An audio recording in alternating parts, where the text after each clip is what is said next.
Hello techies, I'm Divya here. On behalf of CyberBrainer, don't you think the world of tech is evolving faster than ever? Now is the perfect time to dive in and build the skills that will take you places. With CyberBrainer, we are putting you in the driver's seat of your own future.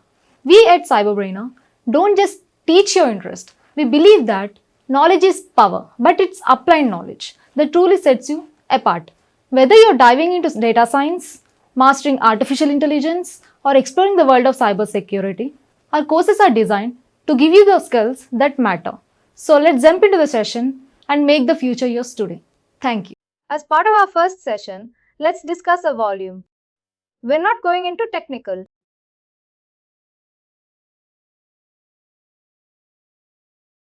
As always, we have two types of period.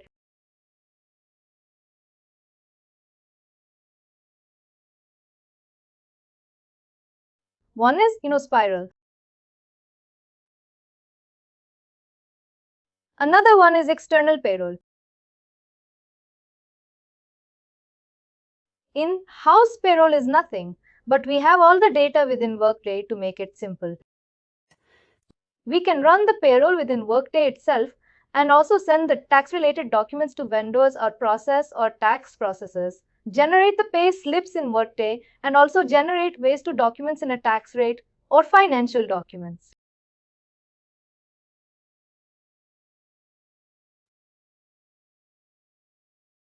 Everything will be generated within Workday itself. In-house payroll. External payroll means we are running the payroll with vendors outside of the vendor, which means I might have compensation and core HR data, but payroll will be processed with the ADP paycheck, NGA.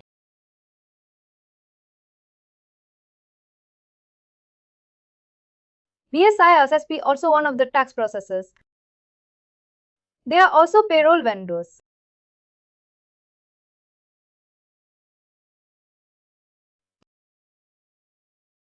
Is it simple? Payroll will be processed by the external vendors.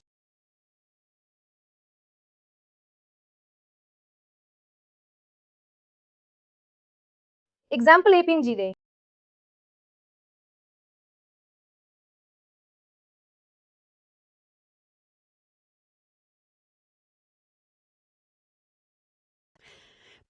Now, what are we going to learn here? We're going to learn in-house payroll for US, and this is Workday. I'm still just starting one point. Workday has the ability to solve or send the data to the external vendors globally, across all the countries.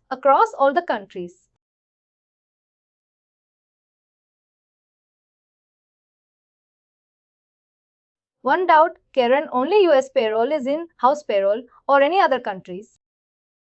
Or also in-house payroll? We'll come and learn in-house. Sona, can you please repeat the question?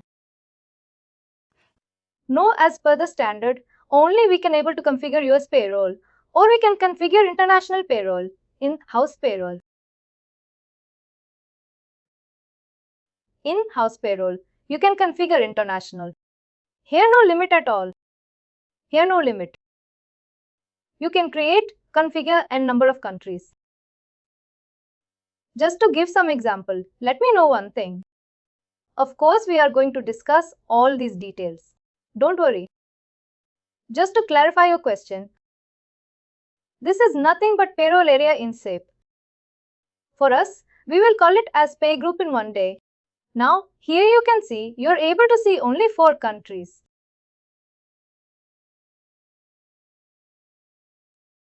Yes, ma'am, Canada, France, UK, USA. Correct. 4 countries only we are able to see. But when I select the user payroll interface, you can see n number of countries. In fact, globally.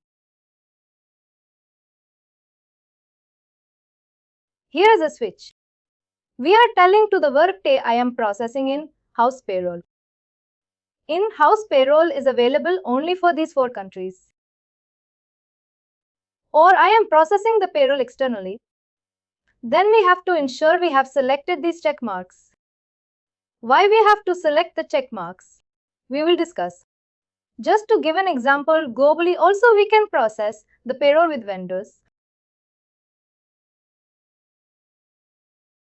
What is the main difference in in-house payroll and external payroll? In-house payroll. Let me explain. In-house payroll means you have your employee data within one day. You have your compensation data within one day. You have your benefits data within one day and your processing of payroll also within one day. I'm not taking any help from vendors, third-party vendors. External payroll means I have only compensation and retire in one day. OMP compensation in one day. But payroll I don't have. I will take help from ADP. I will send my organization management personal administration compensation data to the ADP that they will process my payroll system. If the vendor wants to run the payroll in Workday, can we able to do that? No. Vendor cannot run the payroll in Workday. Cannot run the payroll in one day. Because that's why we have an agreement with the vendors. They are supposed to serve as a payroll processor for us.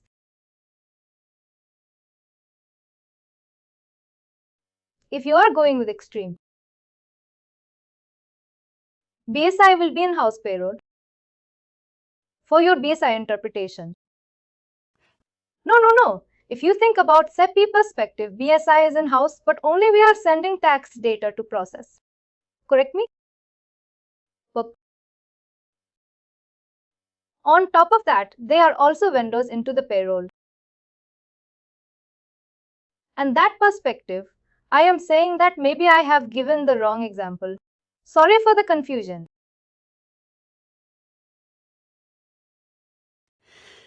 Now, before we move on to that, can you tell me, since we're talking about payroll, what all data we need in order to process the payroll? What are the dependency and the data modules? Yes. We need worker data. Just looking for this is our session. Personal data. Because it has dependency age factors. Dependent details. Protection of tax processing. Compensation. Benefit. Time tracking. All the data is required by the payroll system. All the data is required by the payroll system. Now let me make it. Let's narrow down a little on this. What is the mandatory data is required in order to process the payroll in one day? We need personal data and time tracking or absence. We need worker data first, personal data, compensation data. One of the advantages in SAP man compensation, though you are not implemented, you have a TF810 table. I hope I remember correctly.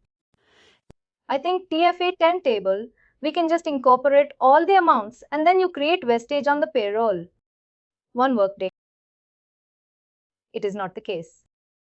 You must mandatorily have to implement compensation. Because from here only it serves as wage types. It's also the wage types and send the data to the payroll system. What are countries you have in-house?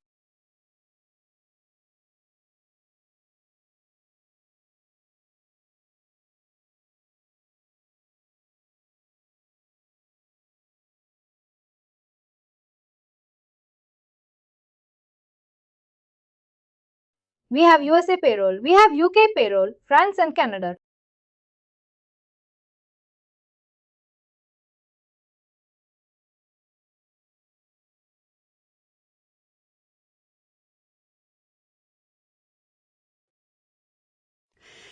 All these 4 countries, you can run the payroll within one day itself, no dependency on any other tools. Now, one of the advantage if you learn US payroll, you are able to implement payroll for all the remaining 3 countries. It might be a little surprise, but that's true. Why? Because the task setup remains same. If you divide the payroll into 2 types as gross pay, net pay. Gross pay is quite common for all 4 countries. There is no difference. Net pay, only the taxation part is different. Remaining all are same and remaining all are same. There is no difference or change. Now what we are going to learn here is US payroll. What we are going to learn in US payroll is the first one in payroll basic framework.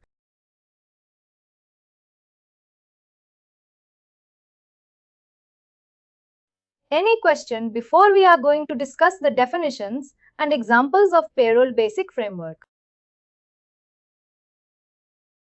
What I understood is we can able to do without any extra vendors help. We can able to configure the 4 payrolls that you country payrolls that you have mentioned in the screen. And if we want to configure any other countries means we need to take the help of the third party system, which is the external payroll. Excellent. That's what I understood. That's true. Now let's start our worry of first chapter. First chapter is proceeding with the remaining two elements. Big group on payment election rules. Let's talk about paid group. Paid group is a bridge between core HR and payroll. Worker data, we have it, sorry. It acts as a bridge between core HR and payroll and Workday Payroll. We have employee data in core HR. We have a payroll data and payroll module. Now this pay group acts as a bridge between these two modules. How we are going to? We will group employees who is having similar payroll characteristics with the help of this pay group. For example, a customer has a requirement. They have monthly paid employees, bi-weekly paid employees, semi-monthly paid employees. Then bi-weekly, monthly, semi-monthly paid employees. Then we need to create based on the pay frequency, based on the customer pay frequency, bi-weekly one pay group, monthly one pay group, semi-monthly one pay group, and then group workers into a group. The workers into one pay group in order to process the payroll. To make it simple, process payroll for all monthly employees, process payroll for all weekly employees, process payroll all semi-monthly employees.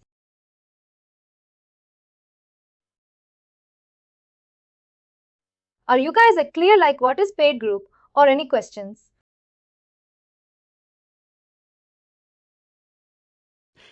For example, in an organization, 100 employees out of 100 employees, 50 employees are monthly paid employees. They will receive salary on monthly. Remaining 25 employees are weekly paid employees.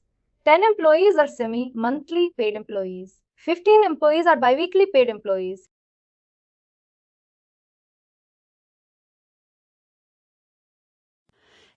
Now we need 4 pay groups, and to group all these workers based on their pay frequency. That is nothing but paid. Grouping employees who is having similar payroll characteristics. Are we clear here?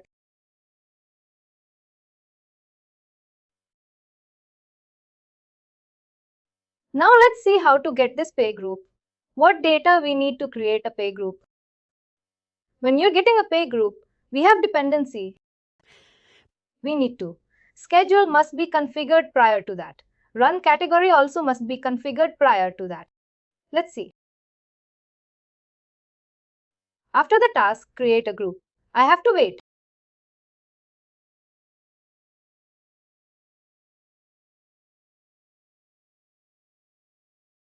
Name of the pay group. The pay group, monthly pay group.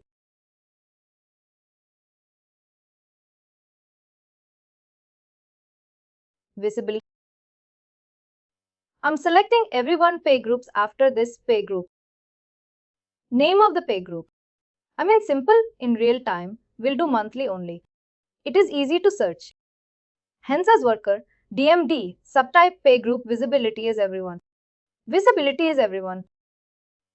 Everyone can view this pay group and the employees associated with this pay group.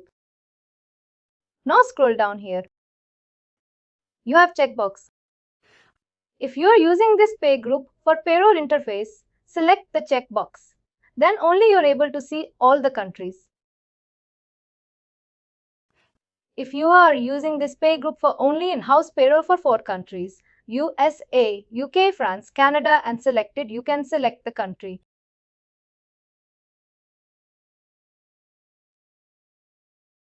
And by that you mean an EB. Go send this pay group multiple options of that. I will discuss all the options. And then scroll down. From the country, the currency will be defaulted.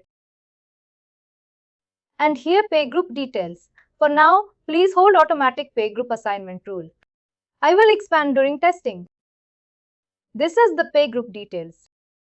Select the add rule. Run category. We are doing a grouping here. We're doing a group. What are the values we created? We're assigning those values. RC's monthly pay group created. Assign it here. Period schedule also be created. Assign it here. What we're saying is active regular employees and we're grouping monthly period schedule. Pay and group is optional. If you select here, you cannot see any value because it's not. It's a purely an optional one. It's purely an optional one. Why it is optional? Let's discuss an example. Assume a customer has a requirement, something like this. They have executive people and executive management, non-management.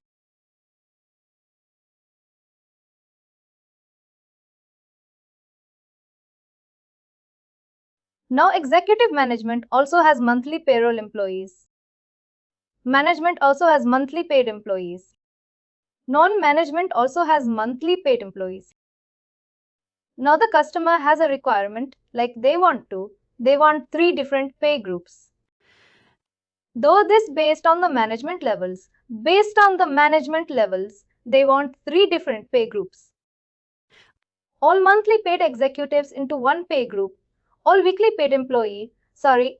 paid management employees into one pay group, all monthly paid non-management employees into one pay group. Something like this. If they have that requirement, you need to create each pay groups and then group the pay groups into pay and group. Because in one go you can run the payroll for all the 3 pay groups at once. We can run the payroll for all the 3 pay groups.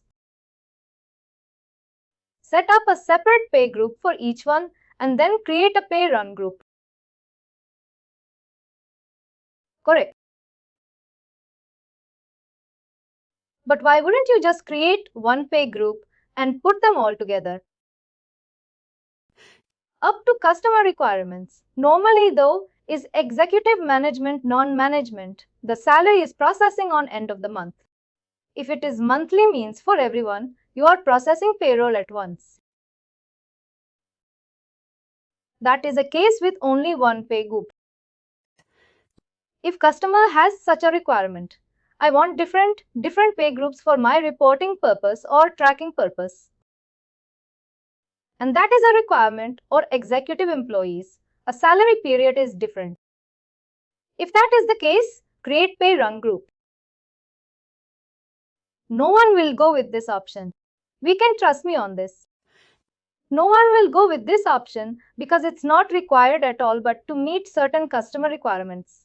Workday has provided this.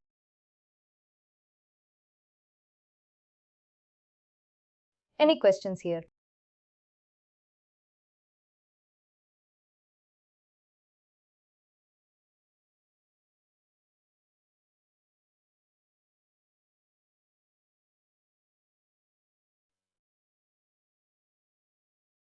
Let's move on. Then override first processing period. Here, what are the period schedules we have selected? What are the period schedules here we have selected? All the papers will be available here. Assume we plan going goal on 1/1/2022. This is the initial goal I have made. But unfortunately, due to this pandemic, due to some other models, have not been progressed, or let's say budgetary issues. Whatever the reason, the goal of date has been postponed to February 1st, 2022. Which means you require to override the first processing period. What does it mean? When you run the payroll, automatically your goal of date is going to be, your goal of date. On goal of date, we are going to run the payroll. Initially applied 1/2022. If still I'm going with this month, I'm no need to give any details here. System automatically picked up the first payroll month. If by any chance the payroll process has been changed next month, then I must override this. If not override this, what happened is Workday still run the payroll only for first payroll.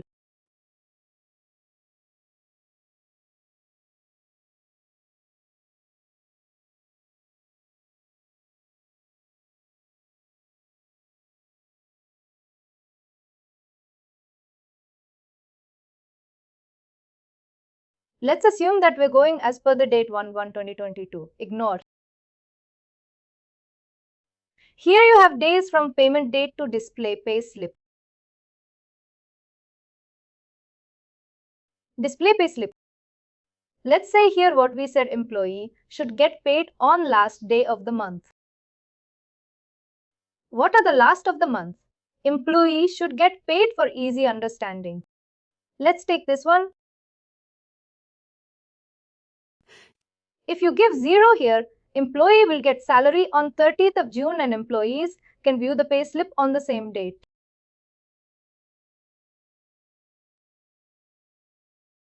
On the same date, if I give -1, what did it mean? Employee salary will be processed on this date, but employee can see the pay slip on 29th itself. One day prior.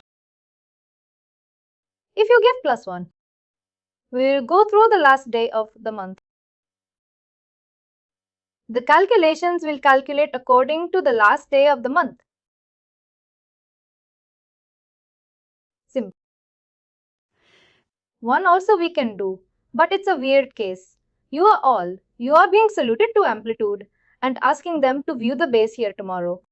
It is not the case. There should be a -1 or 0. Any questions here? Is that common? Is that up to customer requirement? Some companies may allow them +2 view one day prior only because of any adjustments or separate with their employees will be ready to be for solid credit. They will raise the concern immediately. Some companies it will be 0 up to customer requirement.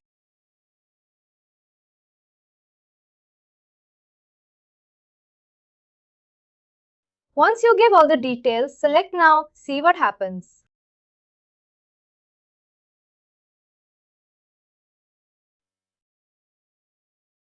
Automatically.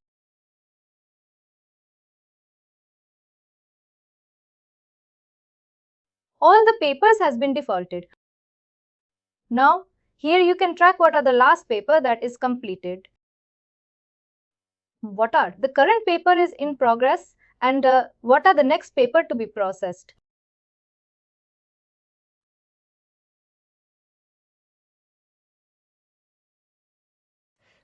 And whenever the payroll payment, once you initiate automatically, status will be changed in progress.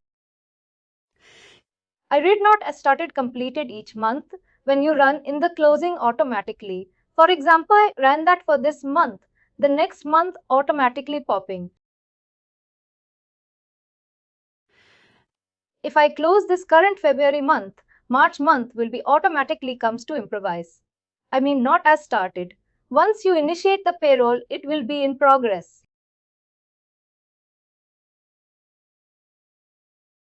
We are getting the payroll group here. Like if the category of the employee belongs to monthly payroll or a semi-monthly, all these details we are giving here.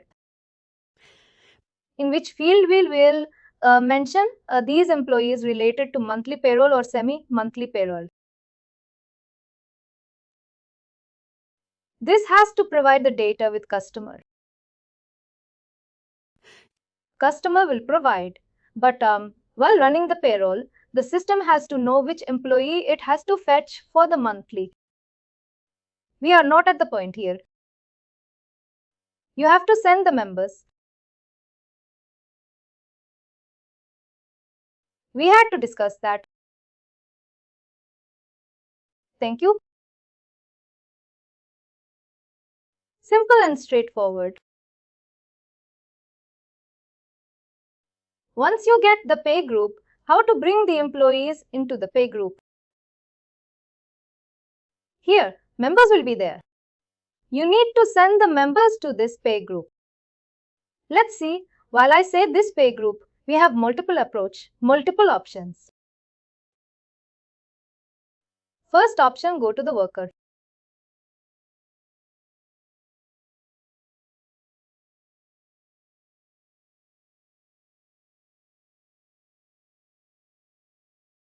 Before that, let me check. Let me check some other person from the team.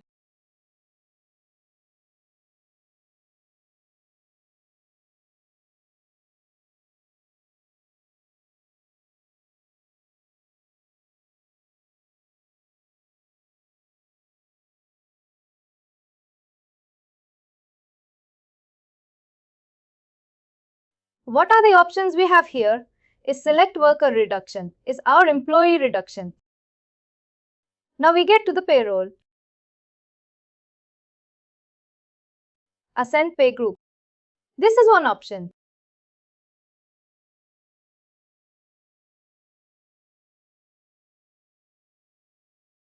Employee's current pay group.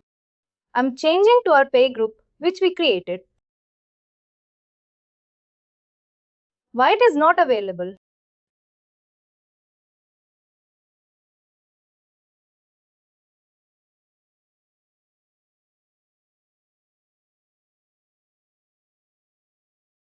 I think we have created with the DB, with the daemon D.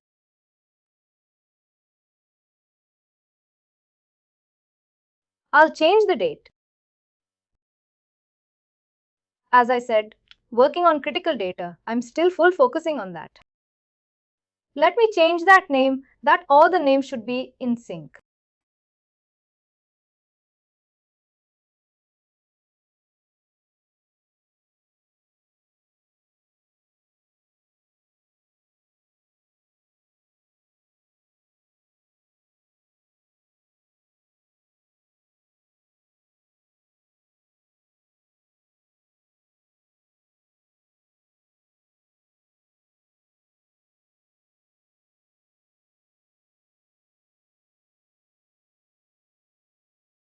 Now going back to the employee.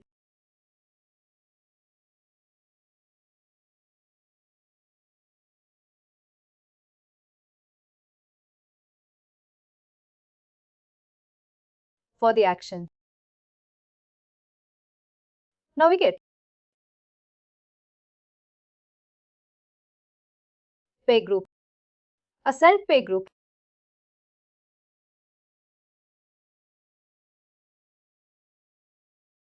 I don't know the existing one. I'll send the new one.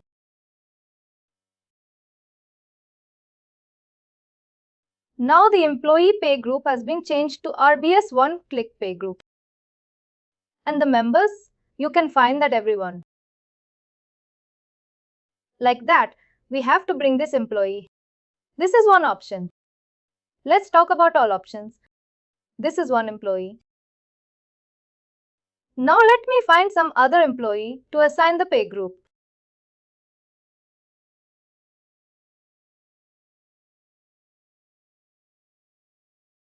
I'll just get Johnson. Access the task.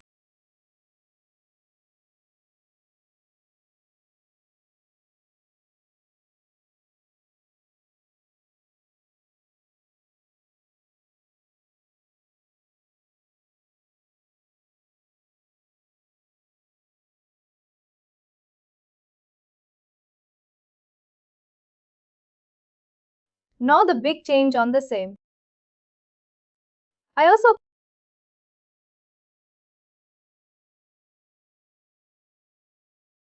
There's another way. If you would like to default the pay group if employee criteria met, if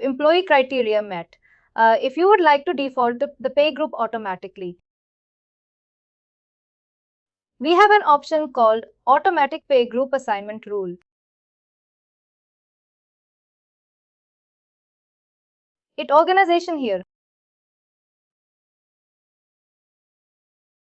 We have an automatic pay group assignment. By creating certain, for example, all employees working in location Chicago and supervise the organization is part of logistics or part of this pay group. I need to create a rule here. Under the time of hiring, if the criteria met, employees will be defaulted to this pay group. Let me show an example. I'll get the rule first. Before that, I need to get some test data. Let me allow to get some data quickly.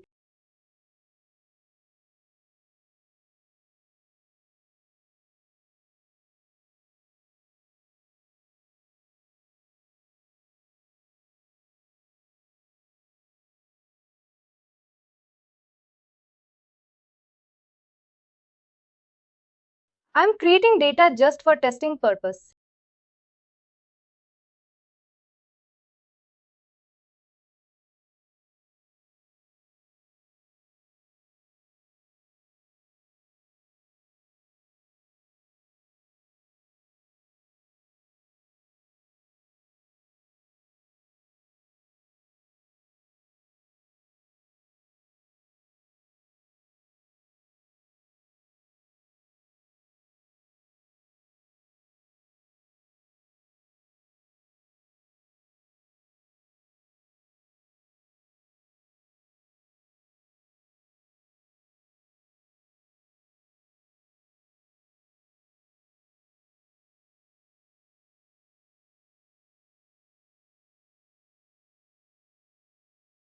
This is all coded.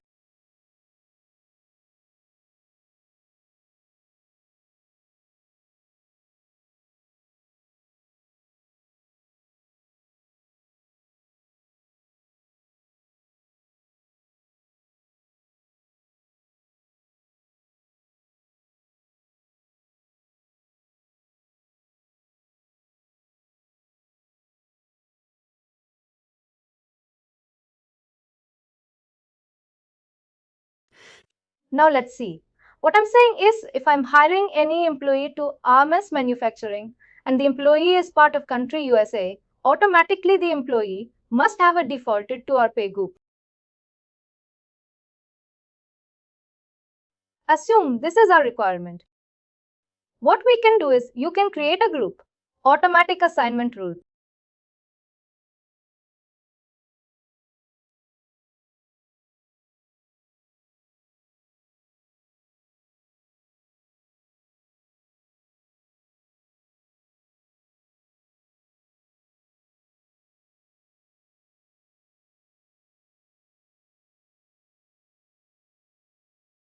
Criteria is what one is supervised in the organization, the one we created, and country.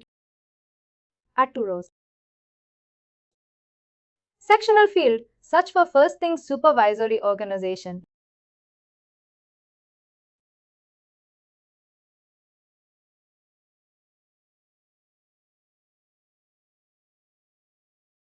In the selection list or in the selection list, search for the organization which we created. And then second row. In the second row, please add country.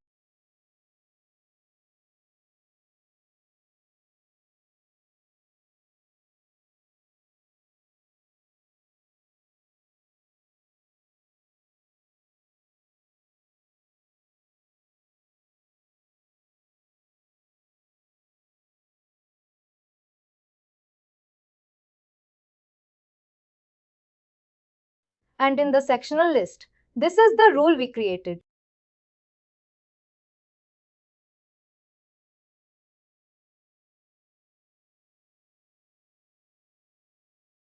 What we're trying to say here is if any employee part of the supervisor organization, we're hiring any employee in this organization, and the employee is part of country USA, they're eligible for the pay group. We're defining that. Click on this pay group automatic assignment tool, copy the text, go to the edit and view pay group.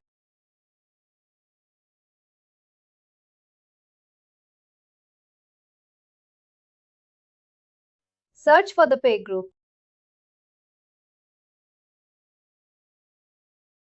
Edit the pay group run actions. Navigate to organization. Edit organization.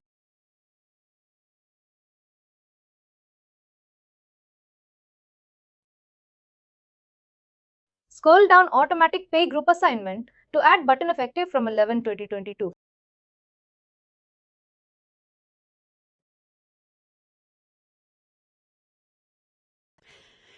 What happens whenever you're trying to hire an employee and this employee made this criteria, employee will be assigned or defaulted to this pay group automatically.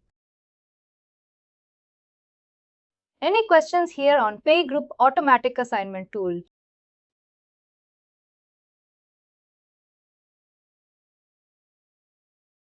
Please explain me once again where we will create the supervisor group.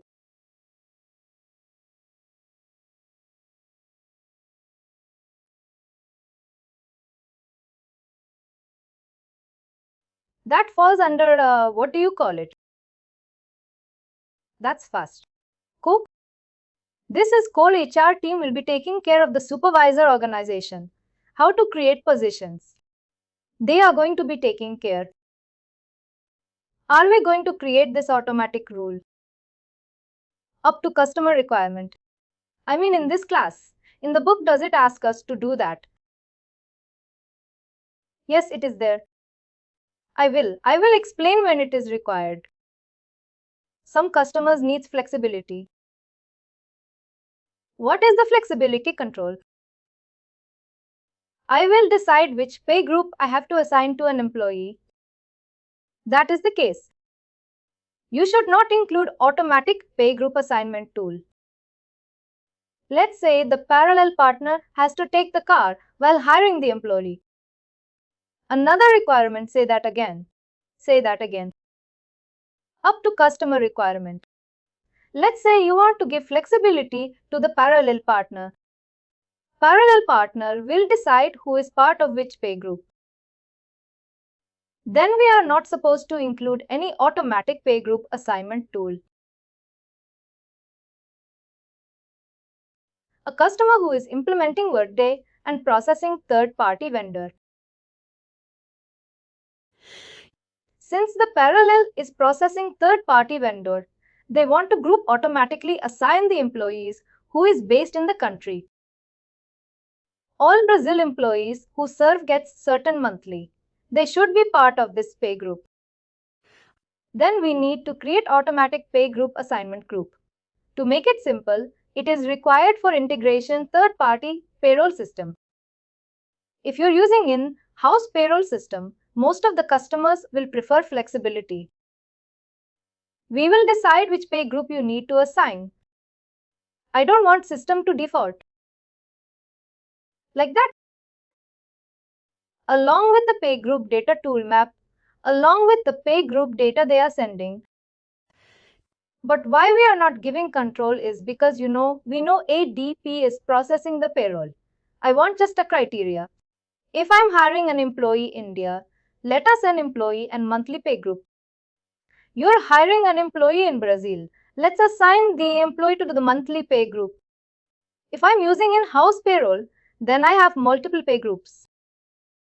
I want visibility. I will take the call. Which pay group needs to be mapped? That's the reason we don't assign. And again, this is a process as I followed for my customers. Some customers might be there. They may say for in-house payroll. Also, why don't we use this automatic pay group assignment tool? Let me see the feature how it works. Later, if I don't like, I will remove the feature. Such scenario is also there. This is for one pay group. Let's say you have created 5 pay groups later. You decided I will take the call later. Instead of going each and every pay group, you have a task called maintain reference ID.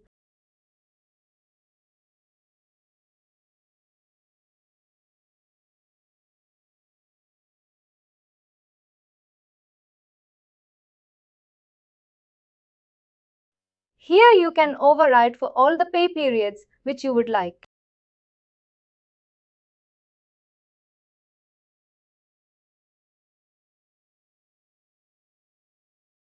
What we'll discuss here far is just 3 options.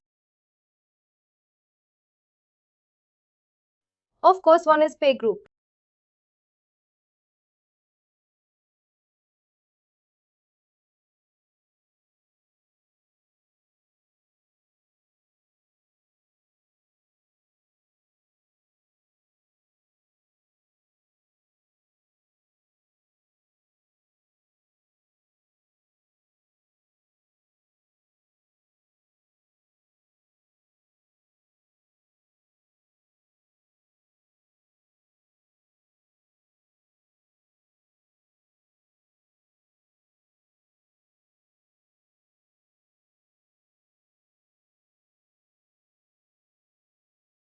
We assign.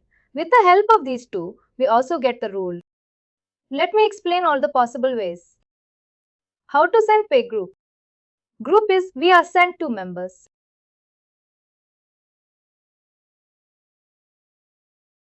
Only member.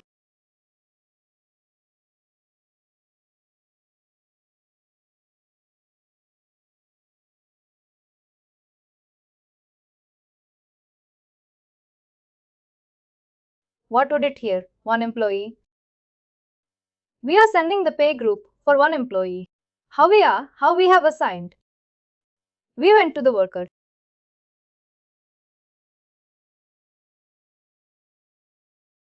We do. He rolled. I signed. This is the house. Another option is another employee. We have us on how we have us and it through the past.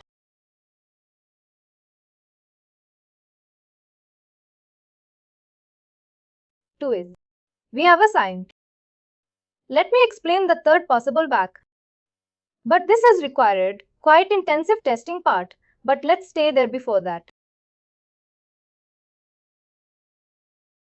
Go to the worker pay group. Here we are at send automatic assignment. Let me put in this.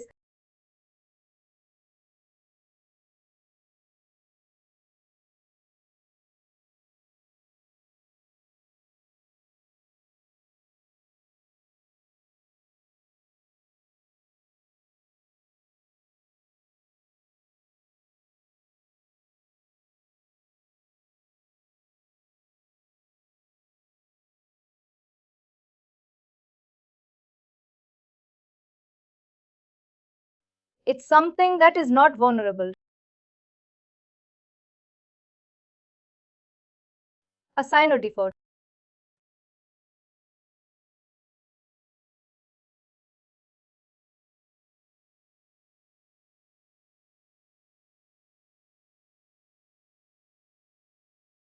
This is the rule we created in our last session.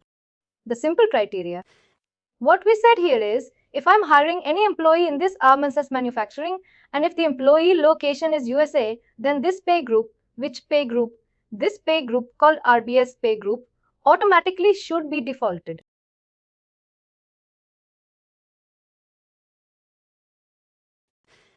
Sorry, Demon D pay group automatically should be defaulted. That is expectations, no manual intervention. Normally in real-time scenarios, if you're using in-house payroll, you don't go this option. We will give a flexibility to the payroll partner.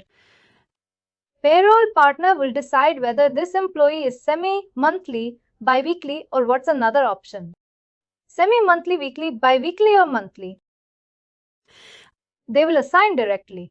But sometimes if you have in-house payroll, you may require this automatic pay group. Sorry, I'm sorry. External payroll. We may require this automatic pay group. Now we have created the rule. We'll do a quick test. To do this, we need some help from core HR. I'm going to do that. I'm going to create a business process.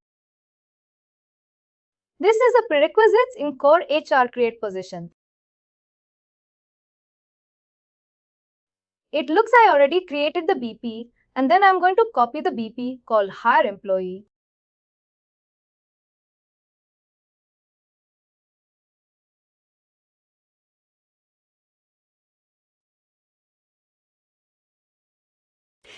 In this hire, in order to default it, we must have to include certain sub-processes under hire BP.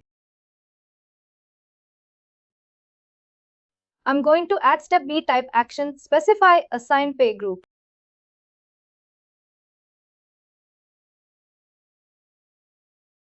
Who is going to be assigned the payroll? This is a work date. That's what it is. What I'm saying here is, if any employee has been hired, then the immediate next step is pay group must be assigned. Who will assign payroll partner? This is the work they owned or delivered role. This role we are going to assign to one employee for our testing. Then, since I select the assigned pay group sub-process, I also must have to copy the P. But don't worry about this task, ma'am. This is to be taken care of with core HR team.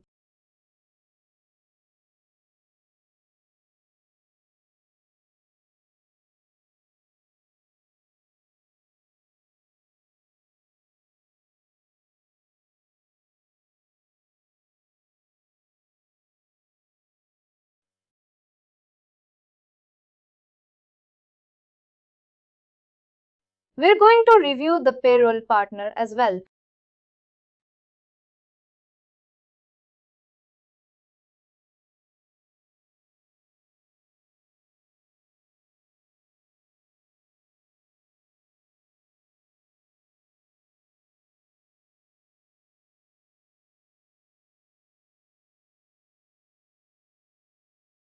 And then I'm going to create a position. First, testing purpose, create 3 positions for our testing purpose.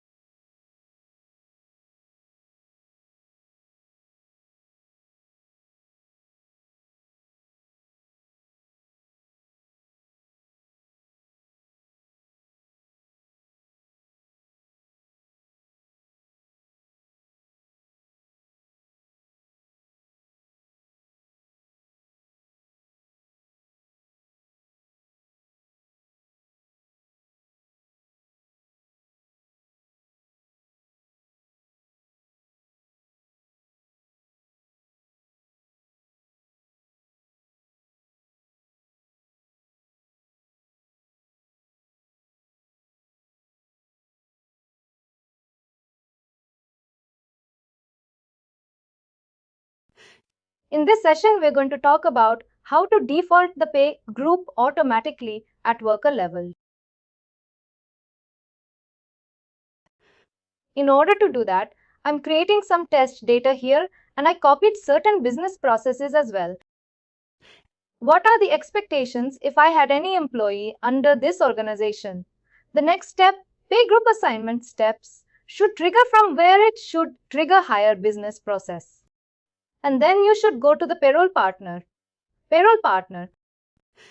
This pay group should be defaulted our pay group. There is a case or automatic pay group person that is working. If it failed by any chance, that means we have troubleshoot. That automatic pay group person meant rule.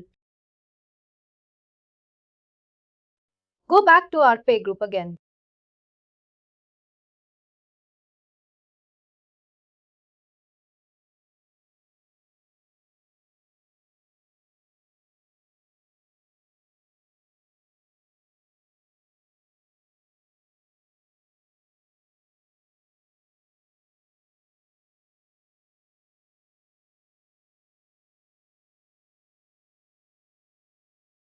This is to be assigned third person urban assigned, that is new hire. And as per the criteria, if you hire any employee in this organization and if the employee USA, this big default we are not supposed to select manually.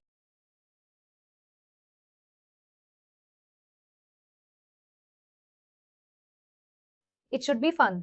That is expectations. Now I need to send role also because view big group role we have given to I'm sorry.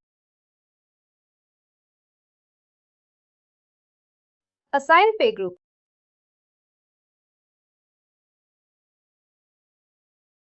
I'm going to send the role here. Select your pay group. Related action roles, assigned roles. I've just the date is 1/1/2022.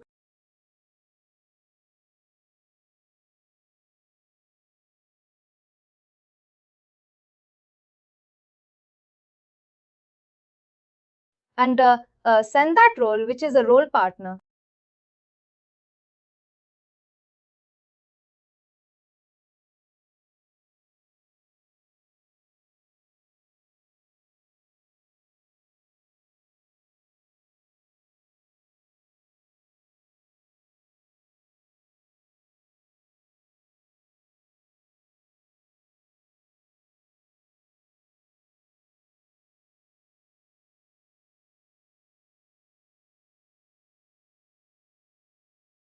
I must say good.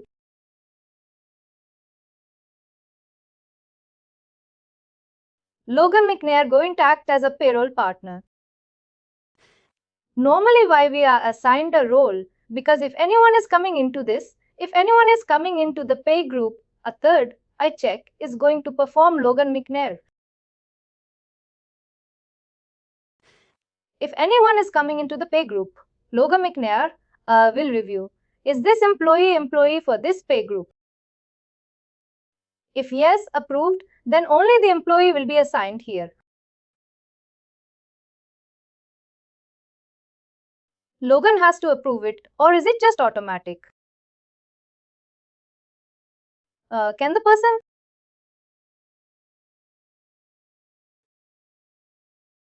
The product is going to be automatic. She's not going to be added. Does Logan have to approve it? Can you set the P up that she doesn't have to approve it? How it works is, since automatic pay group person meant rule met. If this rule met, then automatically then after Logan may not have to submit or approve because we need a one person check whether the employee coming into this car.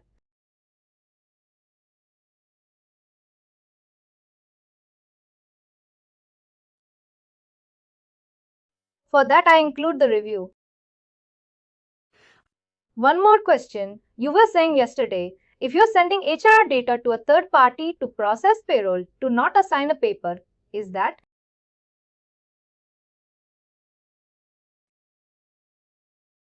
Excellent. That's true. Normally automatic assignment rule. No, other way around. Automatic assignment rule is used for external pay. It might say that again, automatic pay group person meant rule. Normally we use for external pay. For example, India, I'm hiring 1,000 employees. I can't send bigger each and every time for 1,000 employees. I want system should be fault because all of them are part of monthly payroll because I have only one frequency here. The same thing coming to us. I have different pay frequencies, monthly, semi-monthly, weekly, bi-weekly. I don't want to default the pay group. I want payroll main as a payroll partner needs to be assigned manually, that they have a control, they have visibility. You agree?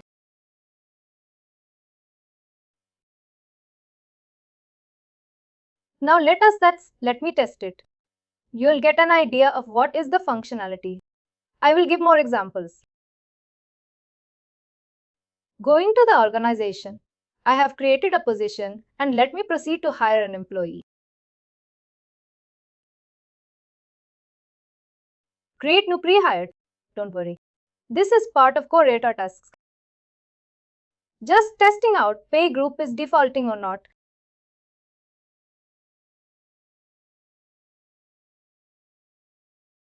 Something like this.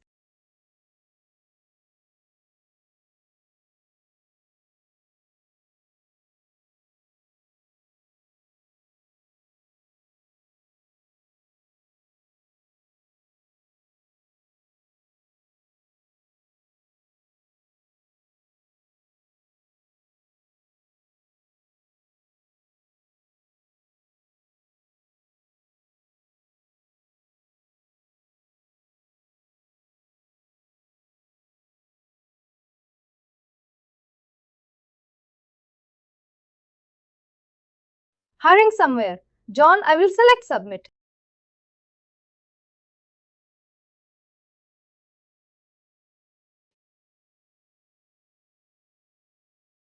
It should supposed to trigger to Logan McNair, but it went for understand.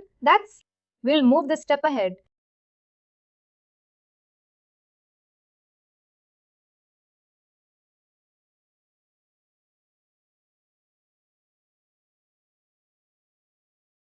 We are focused only on defaulting the pay group.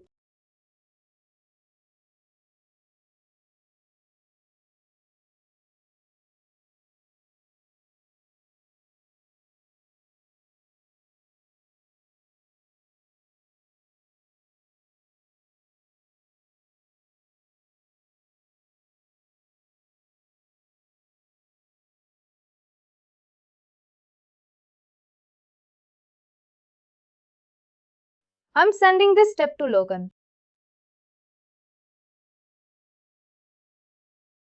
She received the step here. And now see a pay group must be default. But in this scenario, pay group is not default. It failed here. It was asking me to search the pay group. My test case is super flop. I'm sorry to manually. This should not happen. This is not now. Let me just will troubleshoot it. Ma'am, that is helpful for you to let's troubleshoot why it is not different. Going back discard. I'm going back to supervisor.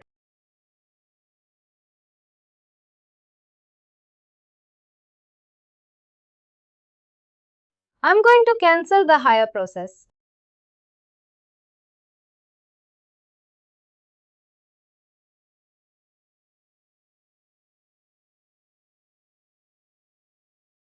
No option.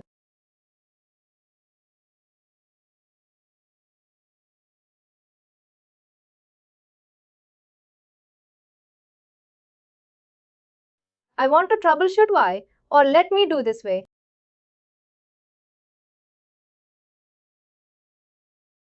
Copy the event text.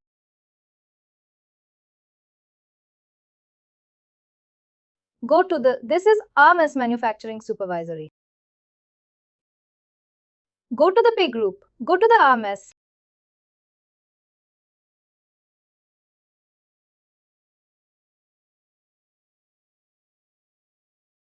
I should use same naming conventions. Oh, sorry. I'll go to the room.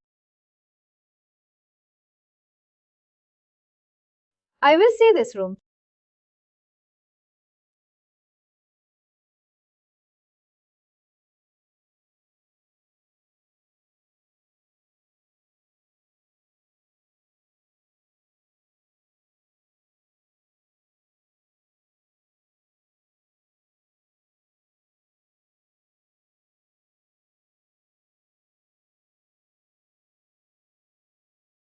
I'm going to test this one. Why? First of all, whether my rule has any issues or not.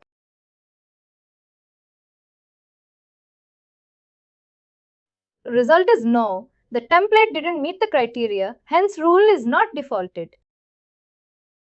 This is 0.1 in troubleshooting. Now let me see why it is not defaulted. Go to the rule here. RMS manufacturing organization. Contrib location.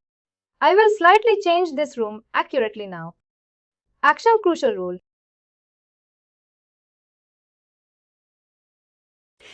Are real. 13 organization proposed. Let me try this combination, and before that I will also do a simple test whether it's matching or not.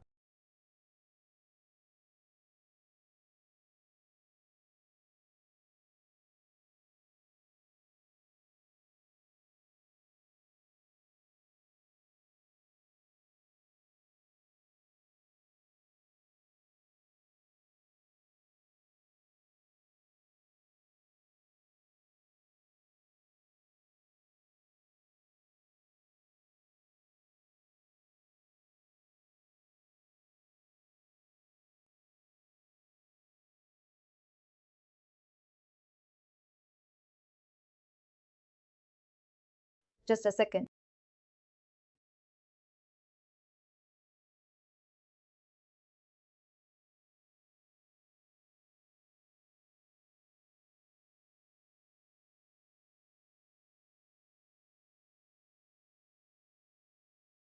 Let me maintain all the names as one because this is RBS like first. I will change this to RBS.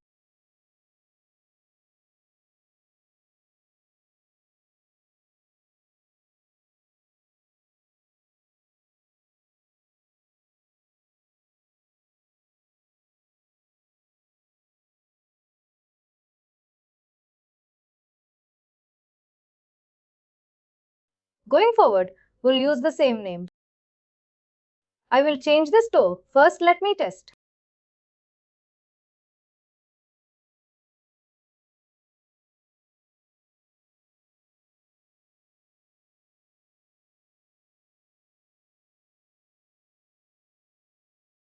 Now the rule is yes, which means if I hire this employee, he will be passed. Great, let me change this rule name and we'll do name testing.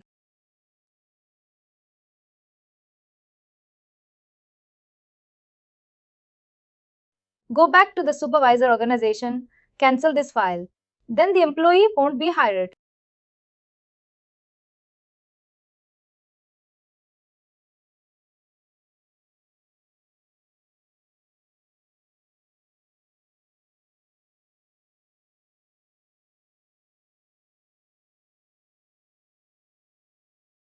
Let me repeat again the hire process, related action, hire employee.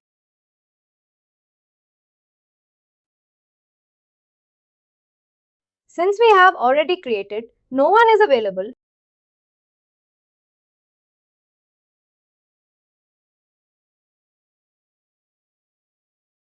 Pay 50.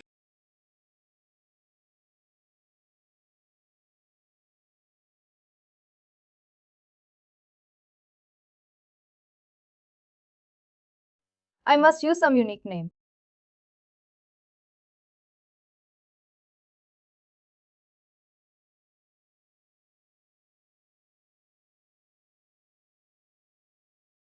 The other shortcuts we can find out employees.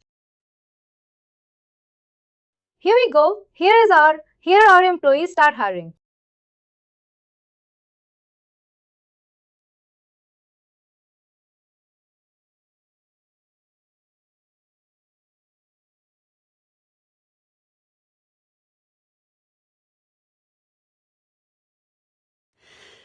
Excellent step is triggered as a review. I'm selecting review expectation. The pay group should be default. Can you see my screen? I have not selected the pay group automatically. It is defaulted. I'm not selecting, of course. If you want to change it, you can change it by selecting the values Approve. Now go to our pay group. We have 3 people here.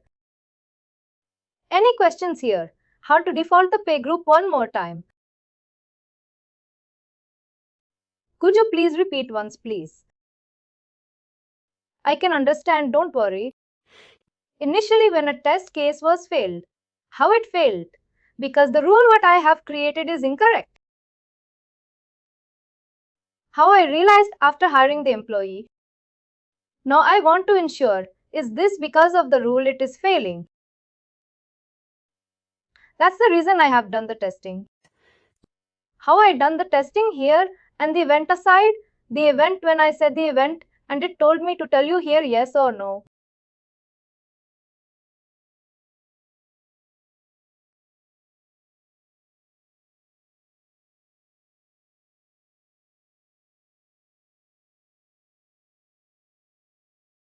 Insert here, it will tell you yes or no. Yes means the rule is working for this worker. Is a proof for me 100% confident. If I can proceed, the rule will be defaulted. If it is no, which means the rule is failing. Based on that, when in the first test it told me clearly, no, the employee not met the criteria. Then what I did, I have changed the rule. Rule to supervised organization proposed. Country of location proposed. Earlier, also, I have set the same fields, but the fields are different. Supervisor organization for worker country of location.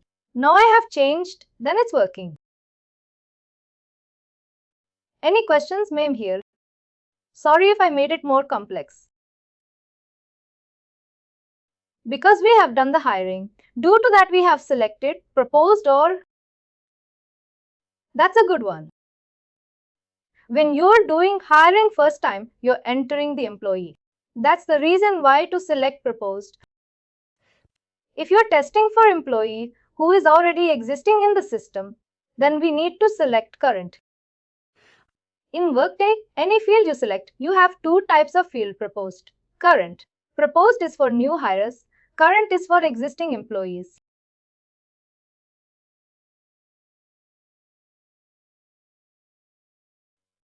Any questions? Now, this is the third way of assigning the pay group an employee. We do have fourth way of assigning the pay group an employee, that is EIB.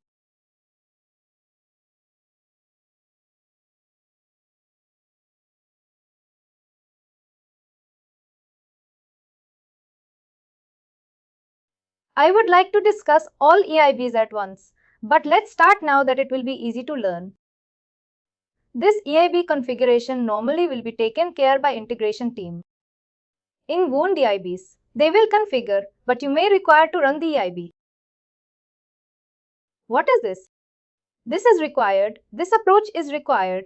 If you are assigning, you would like to assign or change the pay group for mass employees.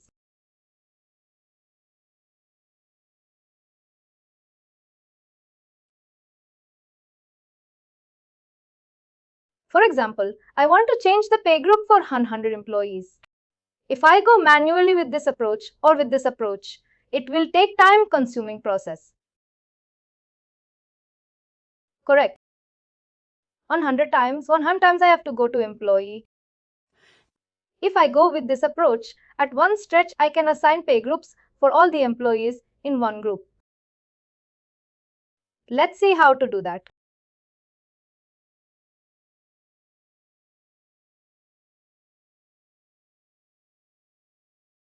Access the task Create EIB.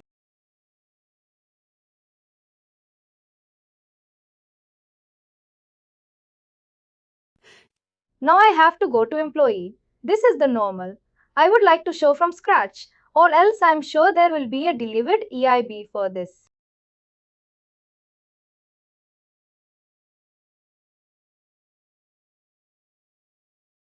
Let's go with that.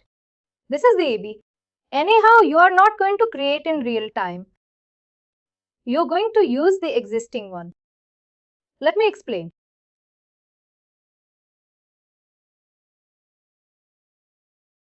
Access the task view integration system. I would like to learn how to create EIB. Let's do that. That's fine. I'll explain. Create. Miss.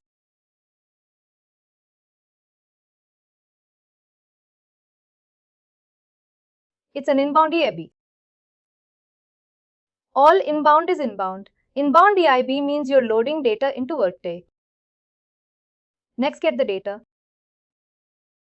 Here, scroll down. Web service operation. Search for assigned pay group.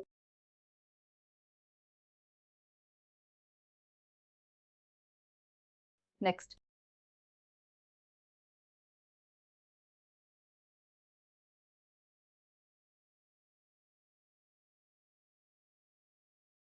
No need to do any other changes.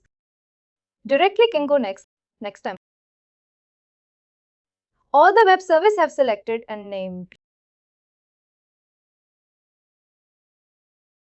Now go to the task view integration system. Search for our RMS assigned pay group.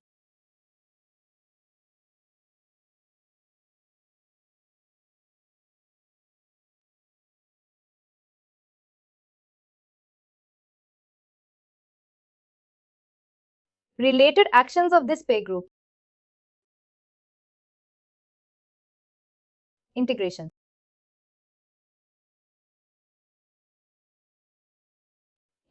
Sorry. Now get to the template model. Generate spreadsheet template. As if you have X sum also, but always select H less.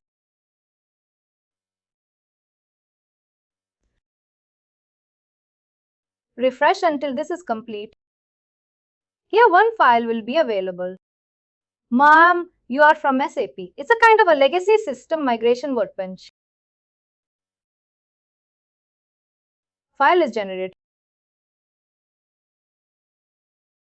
Select. File is downloaded. Select. Open the file. This is the web screen. Web service access. First, let's discuss this one. Then, after we'll talk about that. If you go with this approach, what question you have to ask to our customer?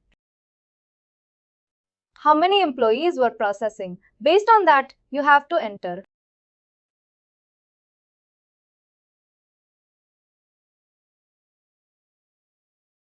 I am not able to maximize it. I hope you are able to see it comfortably.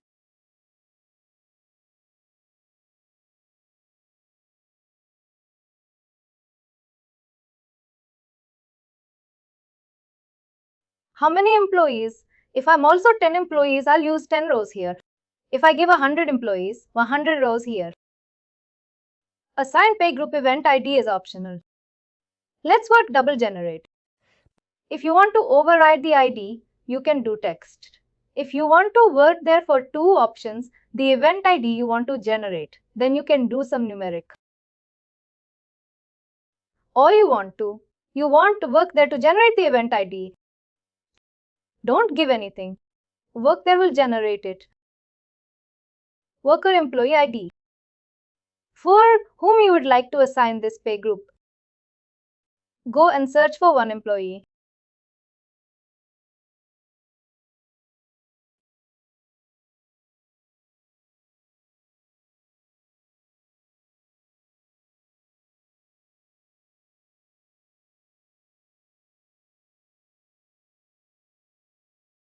I'll see someone from his team.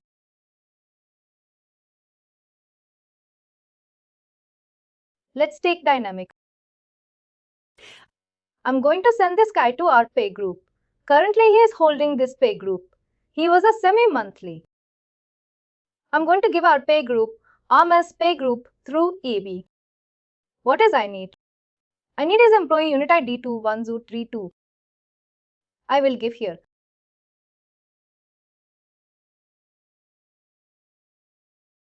032 employee unit ID. Which pay group you want to assign? Go to the pay group.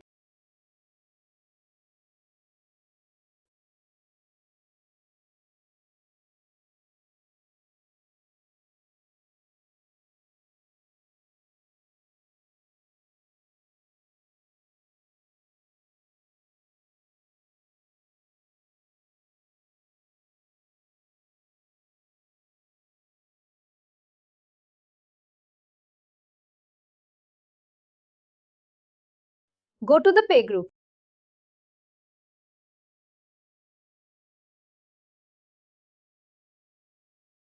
666.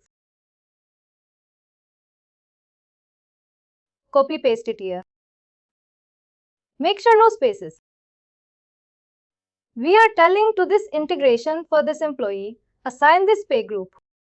The pay group ID, we have to enter this one. Position.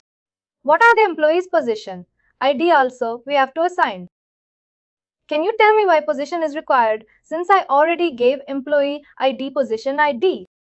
Why Workday is asking us any guess?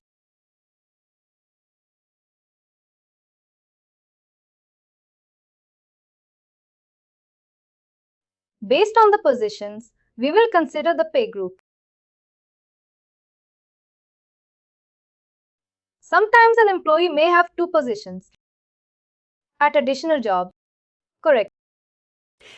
Sometimes an employee may hold two positions, primary positions, secondary position, for which position you want to assign.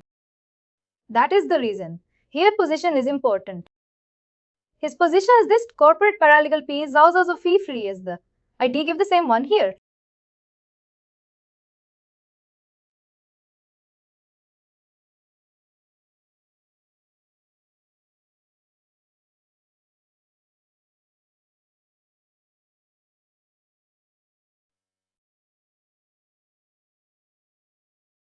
Does the pay group get assigned to the position or to the employee? What? That's why primary key is worker. Secondary key is which position? Then effective date. When you would like to assign the pay group to an employee, that effective date challenge is here only because format issues will come on. But still I will try. My laptop has this date format issues. The format IMD 22 the loan, some random data select Kuzir.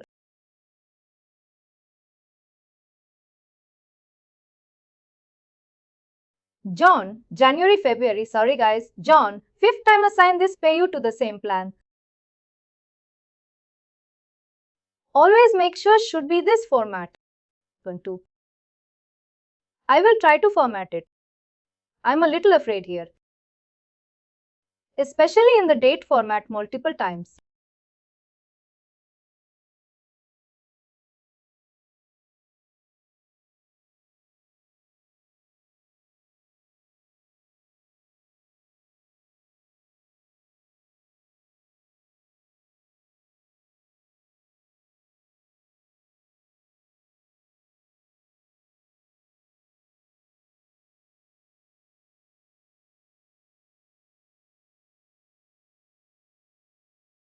This will suit. Now by checking here, I will see it looks like fine, but let's give a try. Event ID I'm not giving. What is event ID? ID means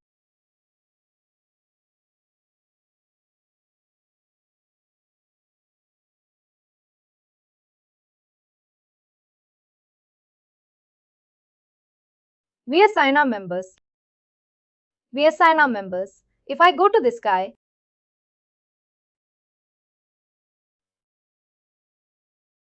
work history,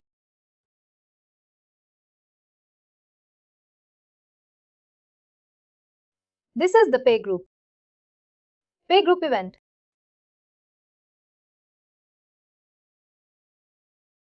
This is nothing but event ID. What they are asking you, if you are not giving an ID here, I will generate automatic ID something like this. Or do you want to give a custom ID? You can give ID something like APCD1, 2, 3, 4 something. Instead of if I get this one, this ID you are able to.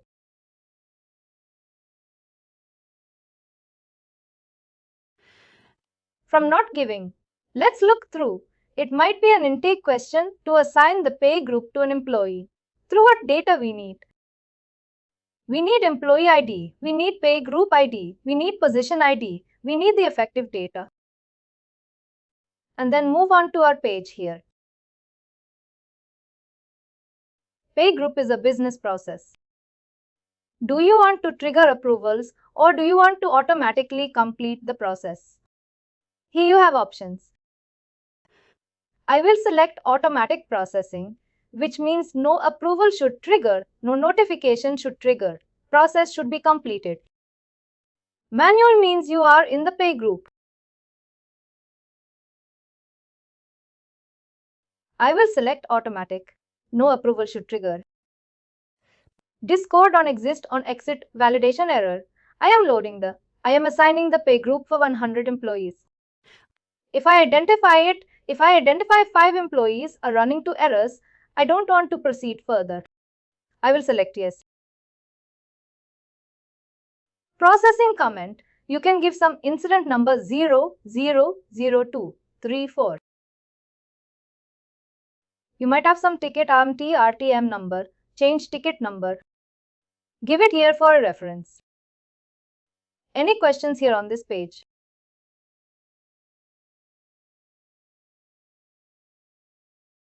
Shall we test? Can we save this and just reuse it every time? Of course, ma'am. Definitely you can reuse. We can reuse at any given time. And sometimes what happens is as part of the new update Workday may do some changes. At that time it may not work, but until the new change is coming, we can reuse the EI any multiple times, no limit. Probably after each major release. We would want to just confirm it works. Twice a year. But then there might not be like every 6 months is an impact. Might be 2 years, 3 years. They may come up with new terms, new names. Earlier, this row is not there.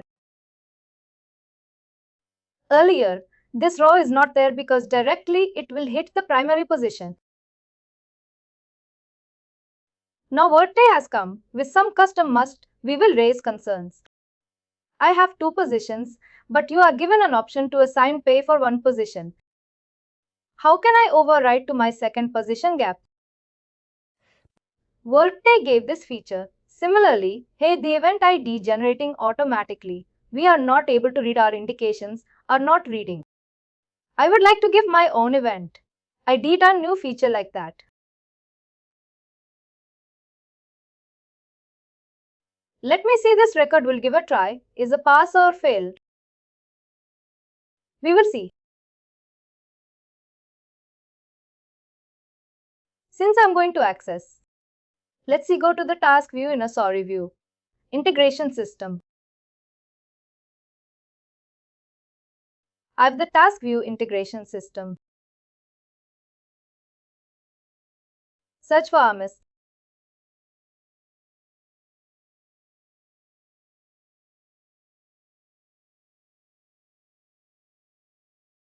The action. Integration. Launch are scheduled.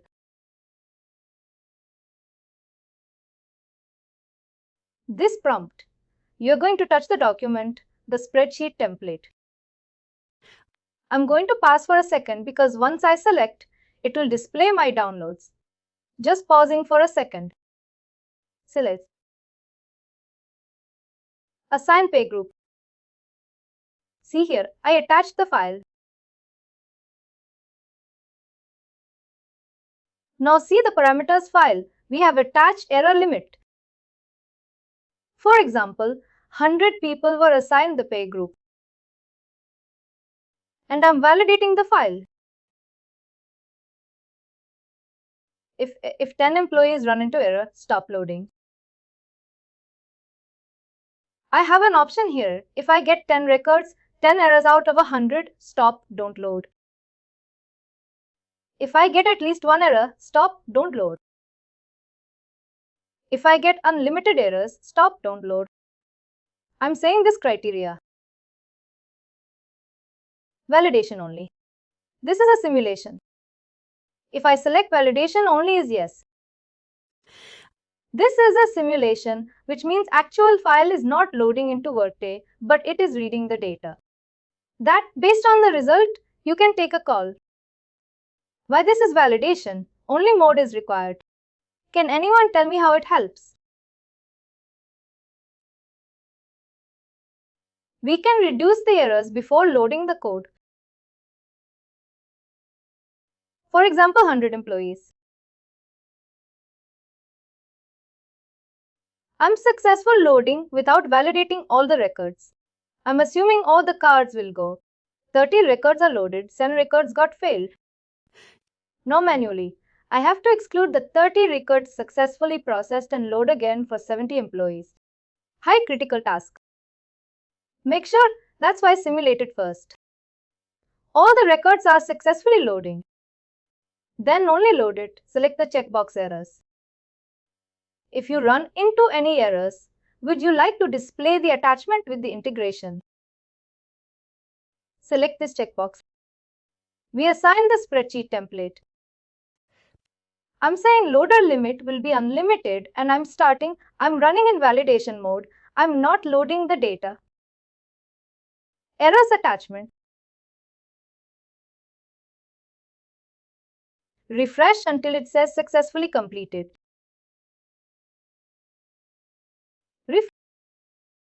Let's see. We will get an error or first attempt successfully processed. I'm afraid on the date related things. We are into error. What's a good learning? Let's see what is error. It doesn't give you a clear idea for it here. What you have to do is output file. This is the failure report. Select this failure report. And then here this report is available. Second, I'm going to open this report.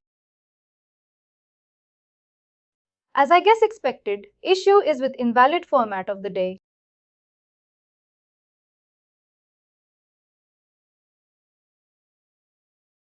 That's why it's got failed.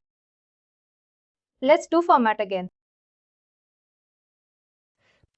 Working on AIB required more patience until you were comfortable. And once you know how to debug there, trust me, you'll like this process. Repeating the process again. Integration detail system related action.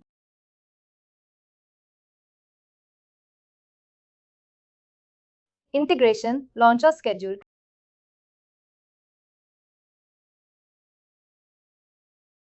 That's the file.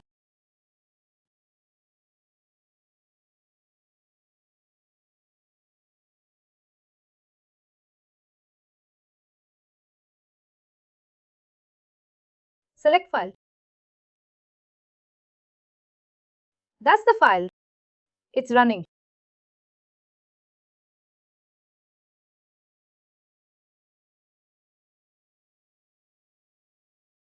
This process should be repeat until we have loaded successfully. For just 100, I might just do it manually.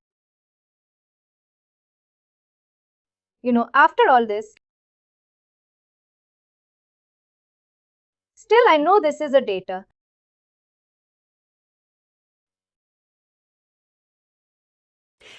While you're doing that, I've been doing all the exercises in the main book. But then we also have this payroll consulting core book. Should we do those too? First, please go with payroll consulting core. Here we go again. The error is an effective date, as I mentioned. Can you please help me if you guys have Excel skills? What is the best way to process this effective date? You need to put a format on that. You need to format it. Go to click format. Format cells. Go there and you need to do. I think you do. No, I don't think it's. Is it text or no? I changed it to text by give the column here. No, I'm thinking it should work. It should work. Sorry guys. Too many twos. Too many twos. That's what I'm wanting. That also is enough to fail the integration. Is it text format now?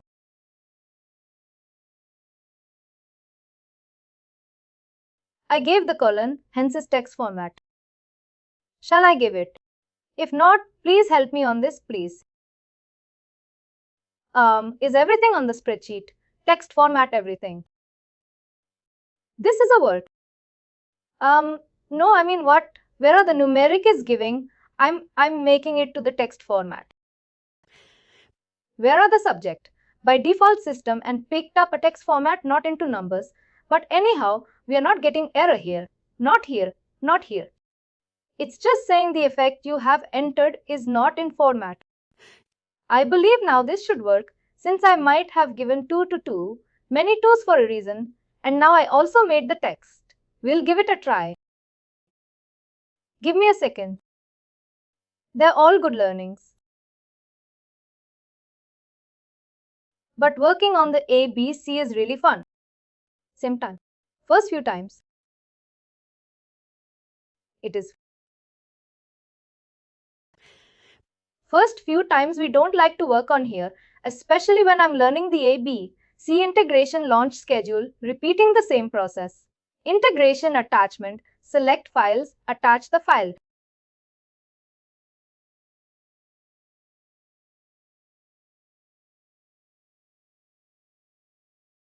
Now let me directly load.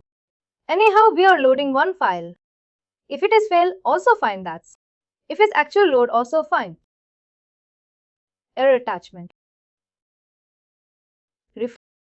I'm confident now it should work. Let's see. After edit, it's taken time means it should. Now it is working. Why am I saying it's working? I can see the processing time is now 11 seconds. Earlier 9 seconds is failing. It means it's reading the data. 942. Now let's go to our pay group and see this employee is assigned to our system or not. Here you can see the process fully completed. For that, if you want to see processing function, one record, the main important ones, hold on please. Here you can see total records 1. If you load 100 records, you can have the records. Total records processed. 1 total records failed 0. All records successfully loaded. If you say validation here, if you select validation, show validated. We're on top of the time for 2 minutes. Please bear with me quickly. We will see the result and then we'll hold new pay group. Should be, must be part of our pay group. Yes.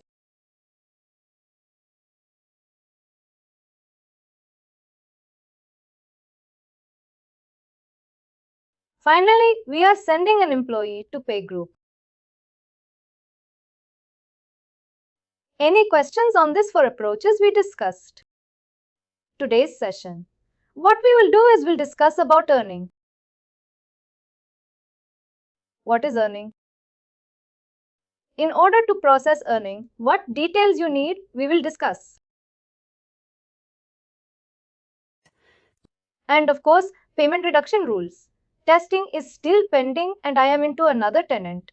The data what you configured is not available in the tenant. That's why I'm starting this topic. But on Monday, I will configure all the required data. We will initiate testing part.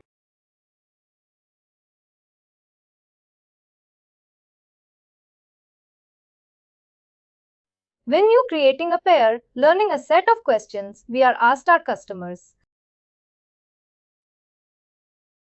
Something like, what is the earning name?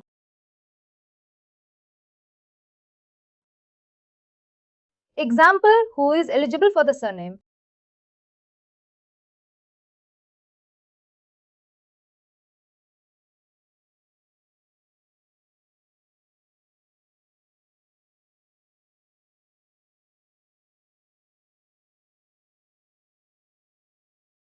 Who is eligible for the surname? What is the frequency? Not mandatory.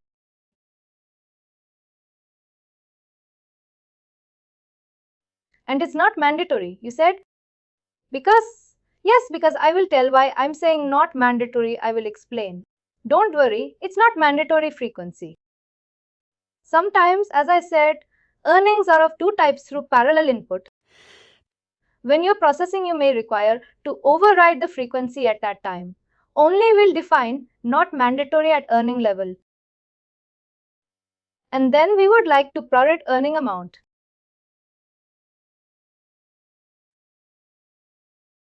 If you ask, based on calendar days or clean days, what are all taxes impacting the surname?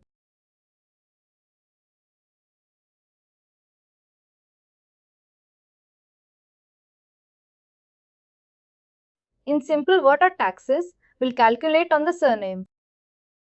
Is there any benefit or no? Any benefit or no? Any benefit should happen on this earnings.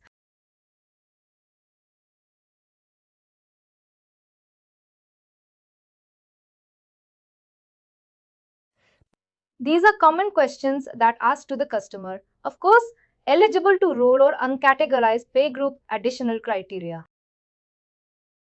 For parallel earning, what is the source? Can you guess? Can I create just like the parallel earning? Basically, source is compensation. Example, I hope she Logan has access. I will go to an employee John.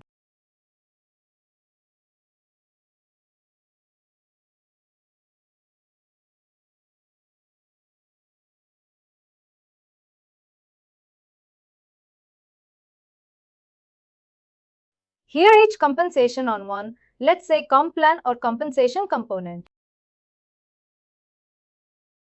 Each plan we have to pull the amount into the payroll calculation engine.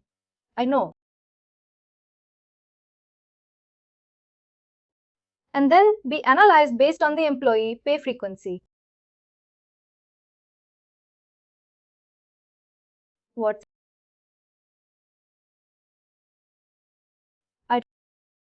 The analyze is on employee.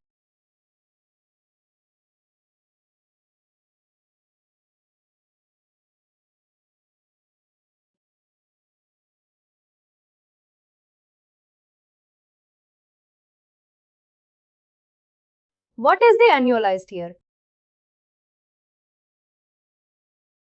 Let's see this example. Same amount. Same amount. I have a monthly frequency. How much the employee will get per month? Take the number 19778 divided by 12.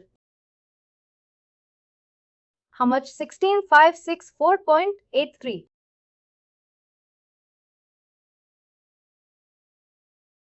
Oh, I got the value monthly frequency. Nothing but total amount divided by 12 months. This is the number. Same employee. I mean another employee with semi-monthly frequency. How much you will get is a different amount.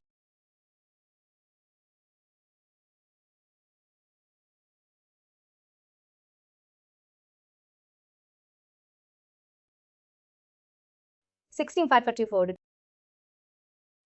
Why just semi-monthly? 882141. What has inbuilt calculations? When you select this calculation, it will pull the employee compensation into payroll calculation engine. It will check what is the pay group of this employee. Here we check the pay group of the employee. He is semi-monthly. Semi-monthly means every 15 days. Divide this amount divided by 24. Why not 12 here?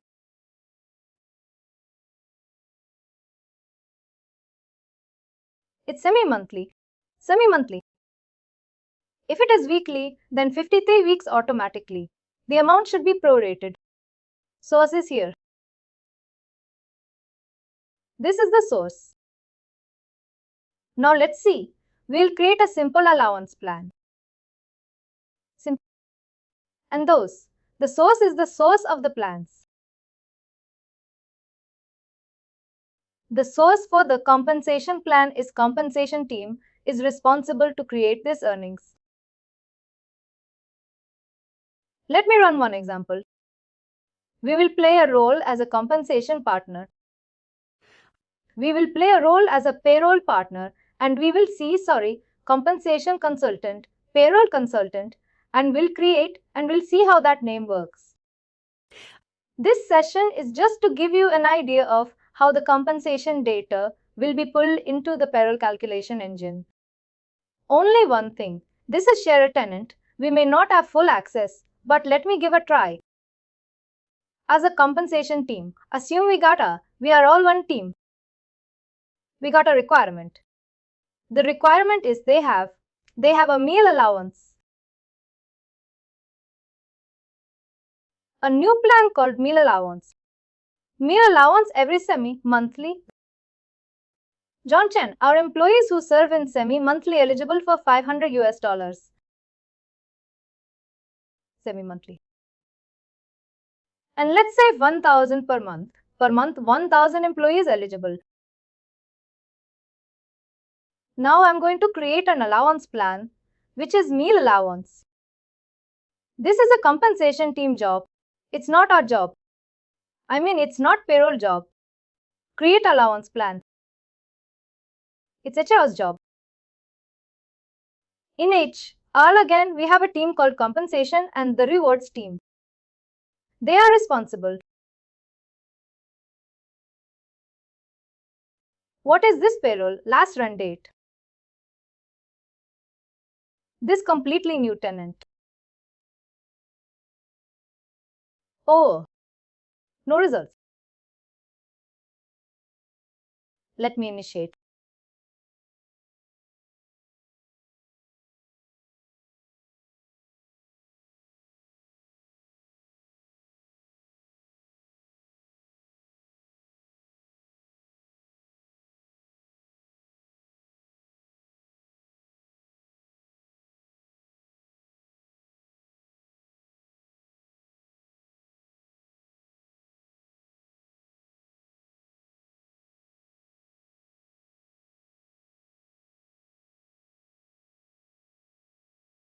Don't worry about this.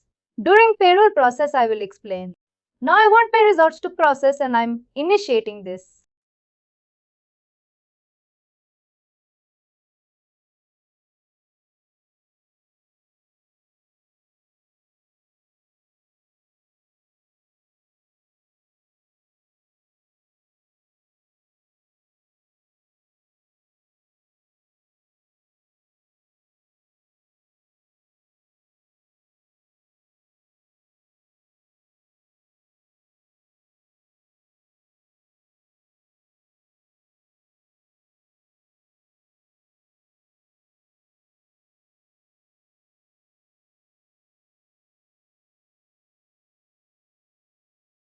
We are refreshing until it's 175 employees.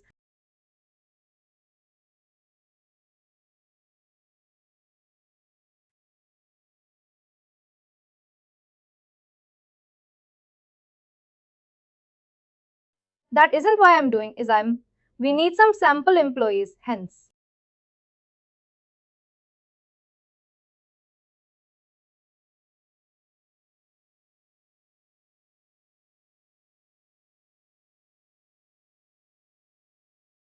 Now select one employee from professional corporate.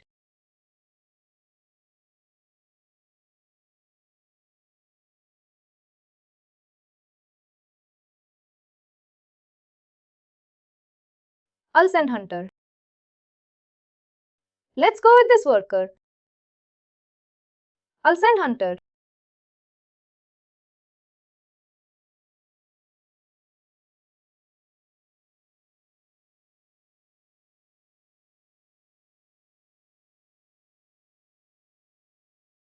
I'm going to create a new program. For this employee, we're going to test. And of course, we have to check the pay results. 1/1/2019.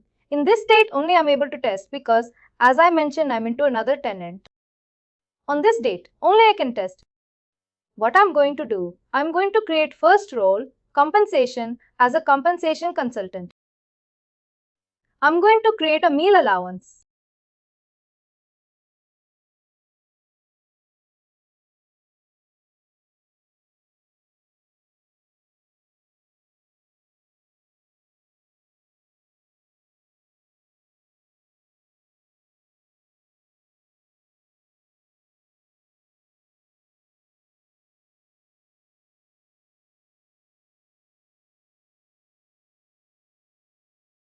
And as a compensation consultant, I'm going to create a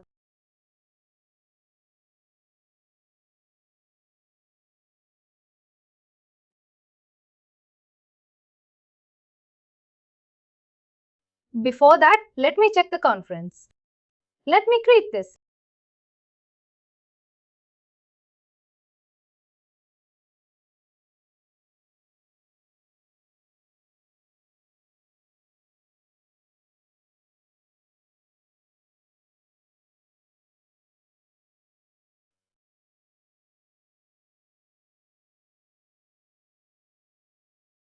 Here we are going to map something like this.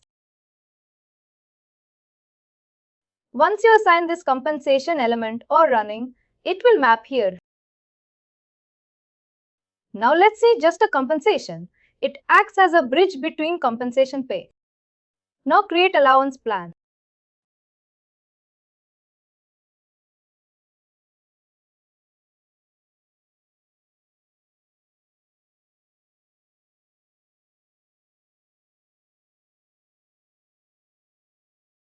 Oh, because the results are available on that date. Now, here we're going to enter the name and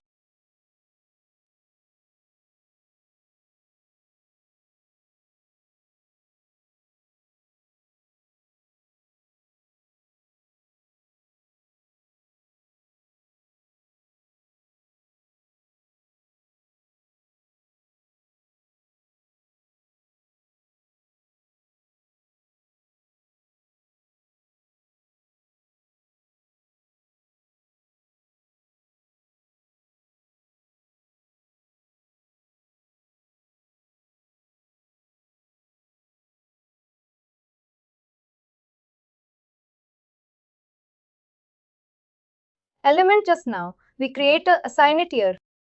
I'm saying 1000 US dollars per month. Frequency. Compensation consultant plan is ready. Now compensation consultant is going to assign this plan to an employee.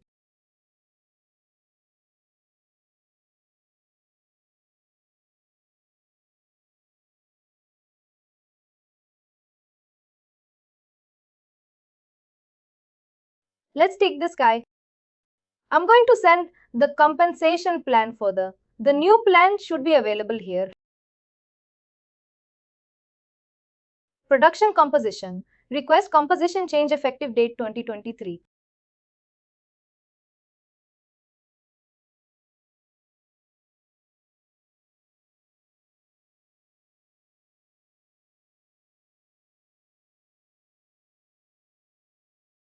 And then you can go to the one of the.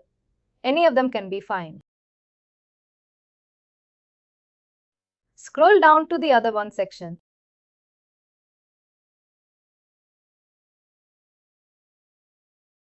And meal allowance. We created 1000 US dollars before to submit.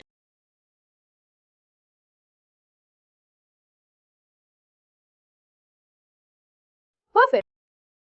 Now at a worker profile, I can see the meal allowance. I can see meal allowance. Similarly, I will go to the worker pay.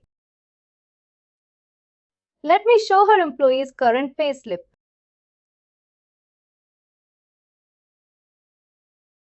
We are not able to see any meal allowance on the plan.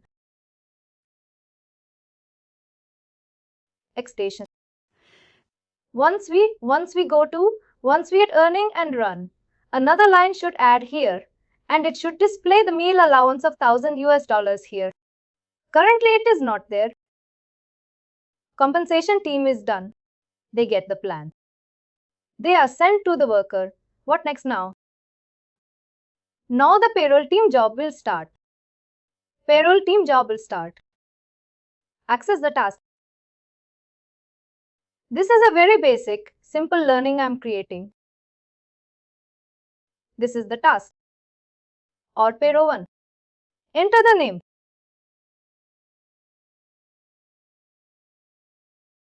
The code acts as a reference. I defer this learning default payslip name. If you want to default any payslip name, sorry.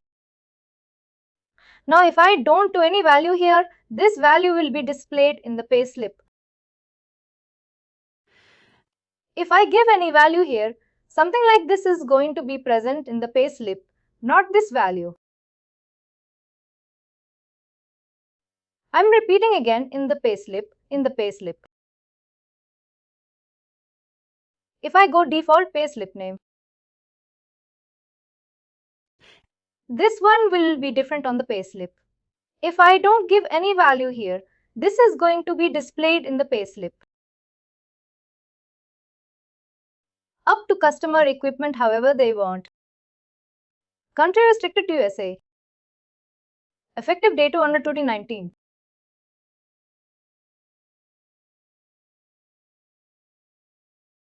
Criteria run category we created. Let's select regular.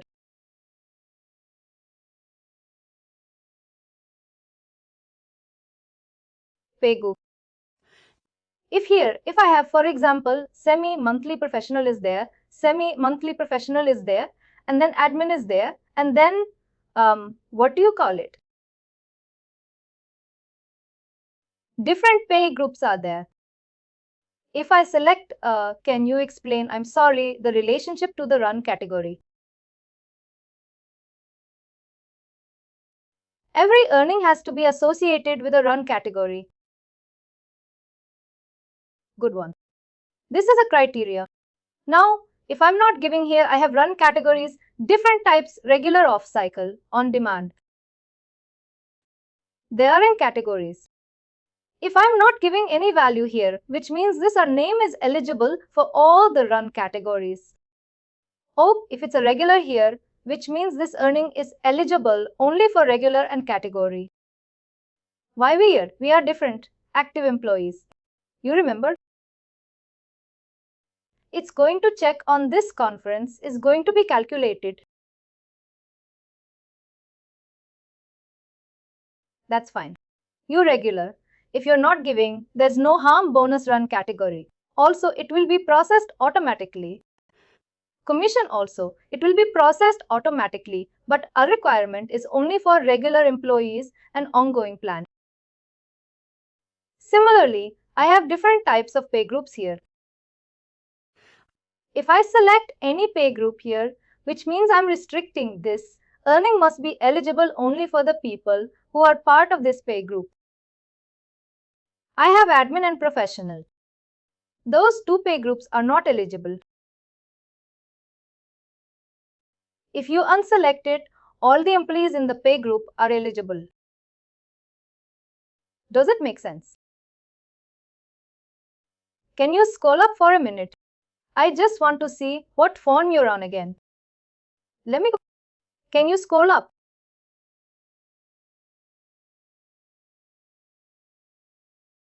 Here we have different types of papers. If I'm not selecting any pay groups, which means all pay groups are eligible for this earning. Earning, in the sense middle of it. Everyone is eligible.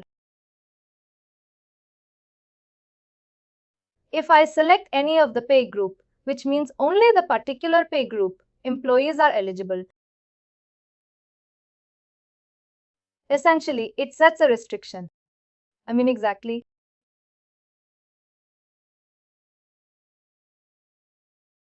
This is one, not manually or different. Then the main important is here. Are there further criteria? Who is eligible? Here you're defining active as terminated early. Here you're defining which pay group is eligible. Here you're defining who is eligible.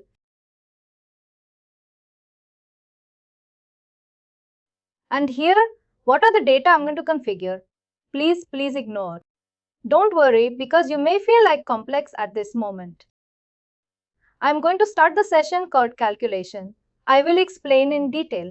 If this session is just an overview for you to understand what is earning, that's all. I want to get eligible to rule. What is my eligibility rule? The employee who's ever have the compensation plan called middle of earnings. The employee eligible for this earnings. Reasonable for this earnings. What I'm saying is I have, for example, I said to this pay group, under that, let's say under this pay group, I have 100 employees are there in this pay group.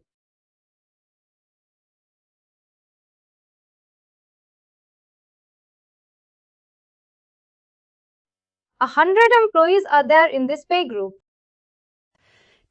If I'm not giving this eligibility rule, which means all 100 employees are eligible for this earnings, it will process for all the 100 employees. Now if I gave eligibility, I want to allow. I want to process only for the employee out of 100 employees. I want to process only for the employees who is having this compensation plan. Then I need additional criteria here. Let me hold any questions on my statement. Who are you going to?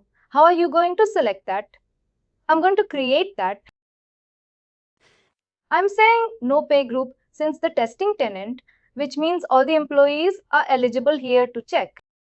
Additional criteria, what I'm going to do select prompt create. Since I know which calculation is suitable directly, I'm going to that calculation, but I'm going to walk through all this calculation for you. Don't worry. Calculations are never be constant until we'll continuously practice and we continuously understand the logics. It's always different. Does Workday come with KLC already created? Of course, that is going to depend here. We are going to depend here. These are the eligibility rules we have to come. Then it says that comparison calculation. Name relevance plan equal to mid relevance. Now, if you're an SAP, this is nothing but schema, sub-schema function. Sorry, PCR functions operations, but compared to that, SAP Workday simplified.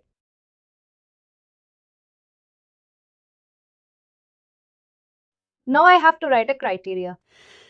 Criteria resource field, employee compensation plan as of period ended. Standard fees compensation plans as of period ended in the section list.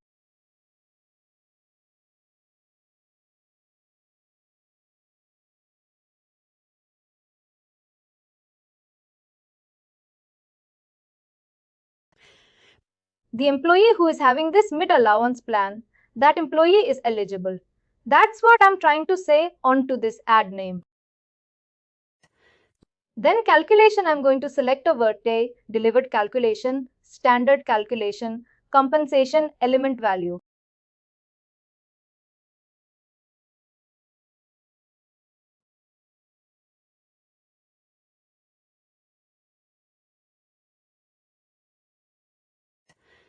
This calculation, standard calculation. If you are creating an earning for a compensation plan, then standard by default, this Workday delivered compensation, Workday delivered payroll calculation.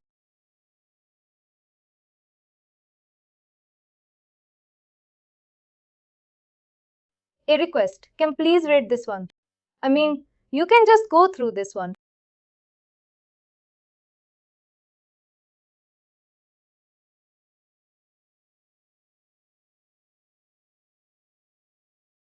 You're saying that we would always have to select that. If you're bringing the compensation value and that to amount, not percentage, 1%, we have different things. This is not suitable for hourly wage, is not suitable for percentage compensation plan, only amount based. But not suitable for salary.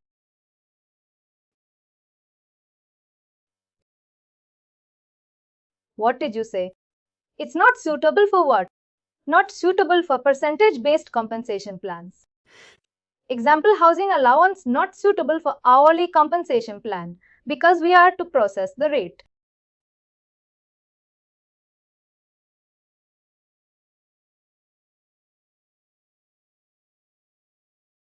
Normally, again, this is a quick sum compensation knowledge, compensation plans of 3 types.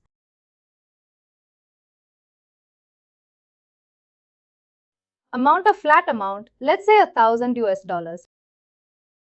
Percentage example in $1,000, 10%.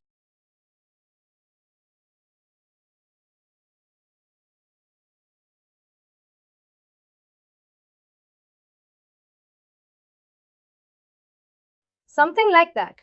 10% you want to calculate. Another one is rate per hour.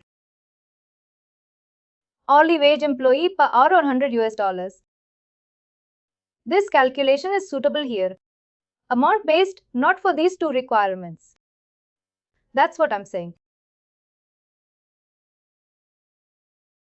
I'm not explaining in this class since I want to make it very simple. I don't want to confuse you guys. Once we start, we'll create 3 types of earnings. Easy, moderate, complex. Let's see. This is a basic easy one. I'm not giving any further values scrolling down directly, but I want you guys to explore. Monday will configure one moderate complex. Compensation element. You remember, we created a meal allowance. Compensation element, meal allowance. We created a compensation plan with that. Now integrate the compensation plan, meal allowance here. You go to the bridge now.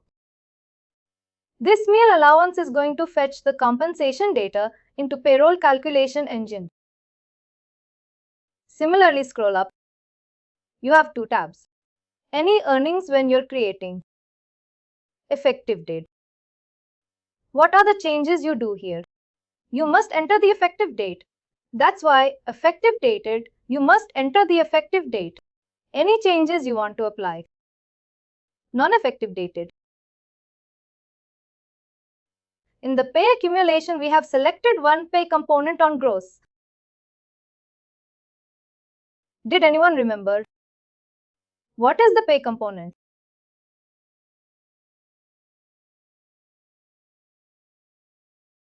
Add to gross.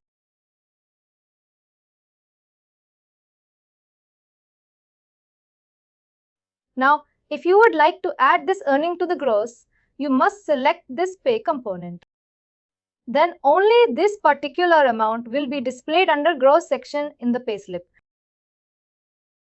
And what taxes will be calculated on this earning? Federal, state, taxable.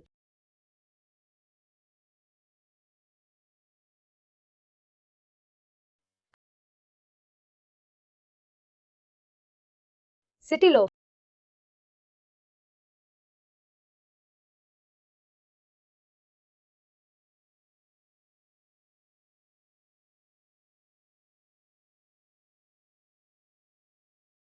State and government insurance. We will talk during our finance. What do you call finance? Sorry, taxes in class. Creating a very basic, simple earning. If you notice everything, I've selected all the fields which are delivered by work, except this eligibility criteria. I created this one just to show how to get eligible to lose. We're going to get more and more incoming sessions. Any questions? You don't put any worker eligibility, then it's just going to pull. If I'm not giving this one, everyone is eligible. Everyone is eligible. That's essentially, like you said, a restriction. I'm starting. We'll do a quick test. I assigned to Miss. Let me go to the worker.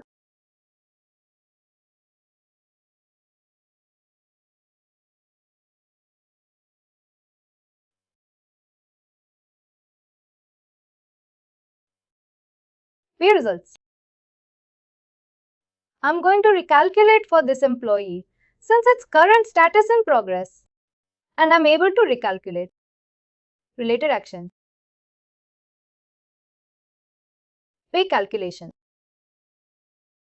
Here each paper we will get one. For each pay frequency we'll get one row. Each row will be added. I'm going to recalculate to test our learning. It is processing or not. Instead of running the pill for all the employees first, I want to check for one employee. Related actions. Pay result. Pay calculation. Recalculate. Now here, if submit 1000 has been added for 1475, then our testing is passed.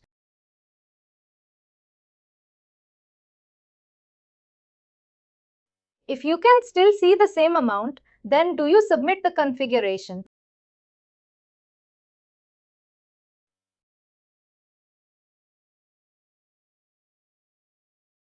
I can see 14275, which means amount has been processed.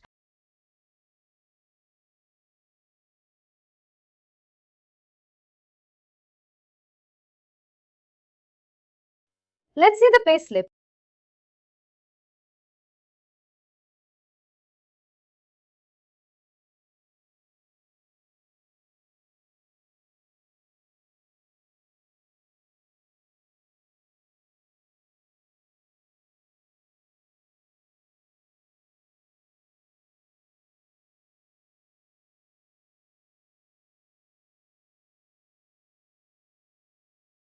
Have been processed. But question at employee I gave $1,000, but why the 100 only has been calculated? It should come $1,000. It's the pay frequency. Employee pay frequency is month.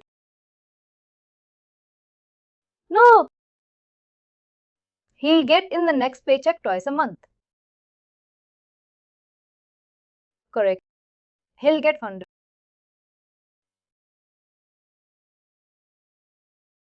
This one. I would like to give an example. It's just a practice.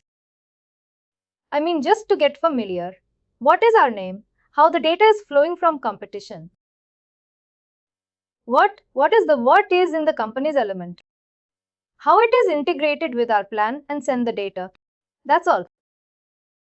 Why we are integrating the compensation plan with the payroll. Because directly, if we create the elements in payroll, it doesn't. No. That's why it's a combination element. We'll first switch. I have my loan span here. And I have my company's element here. This company's element. We will map to our name. In simple as a big terminology wage type. This is going to act as a bridge between competition module and payroll.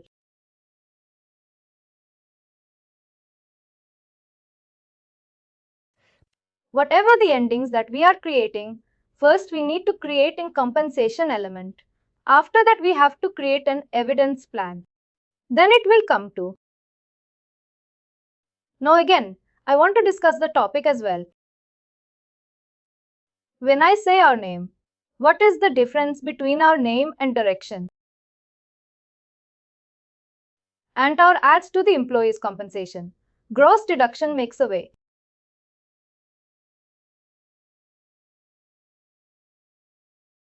Now let's ask this question.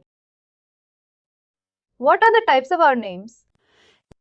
We have salary, but then we have other types of earnings, like a gym membership allowance, plans housing allowance, a car allowance.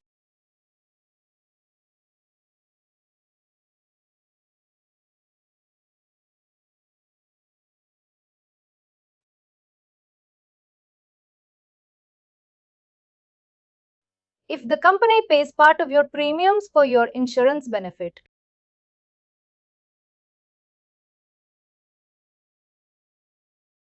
When we discuss that, absolutely.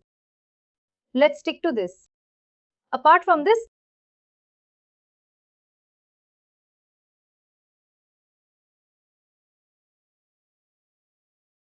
this is also going to be added to the employee gross. You agree? If you give salary advance, loan amount, is it going to be added to the employee gross?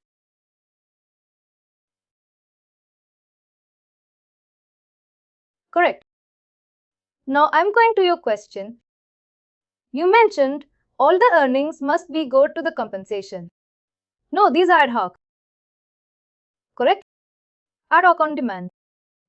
These are not. These are not part of employee salary. These are like the benefits given to them, benefits given by the company to an employee. Employee cannot take, not take up to employee interest. These amounts we no need to answer under compensation. These are amounts you can process through the payroll input. These amounts, especially ad hoc payments, you can process through the payroll input. Regular wages must be go through compensation only.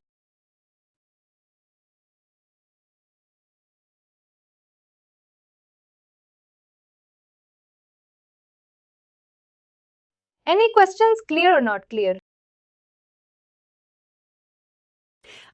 My understanding is like, if it is a regular, and then we will include in compensation if it's an individual, like one-time payment, something like that. But I get a little bit. Or a direct payroll. Directly you can process from. That's the current. How do you do the payroll input? Definitely. Can I proceed now itself? Sure. Let's do that. Now, let's assume I'm processing loan to this employee. Assume employee requested 10,000 US dollars loan amount. And you agree to repay loan repayment. Darren has it every month. This is earning. This is deduction. This is earning. This is deduction. Now this ad hoc one I can't process through the compensation. Improper payroll itself I have to manage. First I will create an earning. Let's see for this. We will process.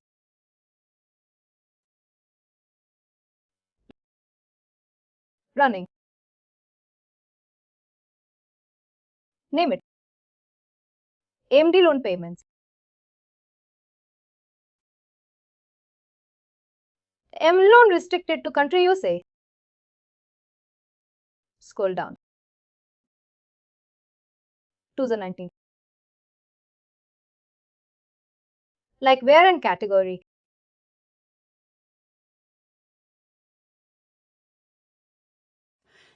Since I'm processing through the payroll input, ad hoc payment eligible to rule such for payroll input. The loan amount, the $10,000 you are paying, is a one-time or ongoing. It's always one time. Once a while you can give loan correct. Do you agree? I'm going to select one of the calculation payroll input one time exist for pay component.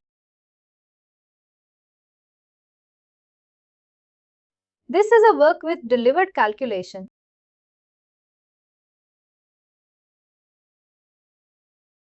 What we're trying to say, the employee has one-time payment input. Then the employee is eligible. That's what we're saying. Scroll down in the calculation. Search for payroll input work, the standard calculation. And select input amount allowed. If you're giving the amount along with the salary, ignore this field. If you're giving that amount on a weekly basis or in a one a week, you need to overadd the frequency. I will explain this one. Please ignore. I don't want to discuss all the details. You will get confused. Make it simple. I have created a simple loan payment code. I gave to give one category defined eligible to work the standard one calculation also selected. Input amount allowed, not the above. Since I am not bringing from company. No progression because it's longer since I'm not bringing from compensation and only to define any value here. Make it blank. Scroll down. Select. Go to the worker.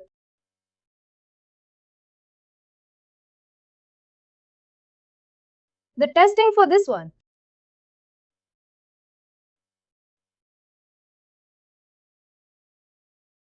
Go to more.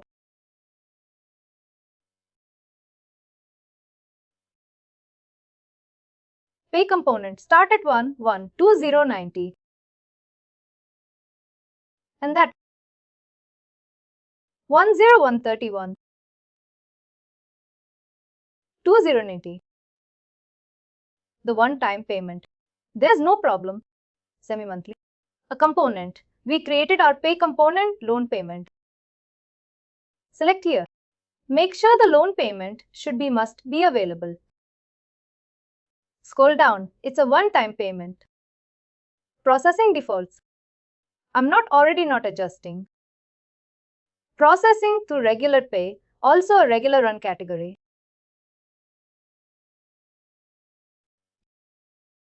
Hold this one. As I said, explain again. Scroll down. Scroll to the side. How much loan you want to give? 10,000. And you can give a comment. May I get approved? Cost. Cost as well as a loan amount.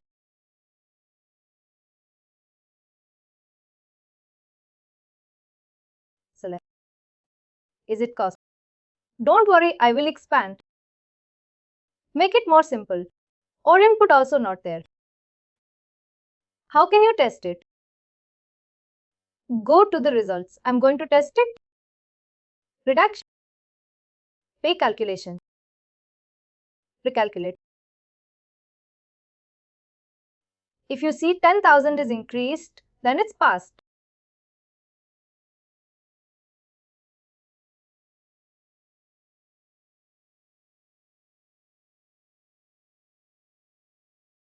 $10,000 has not been increased.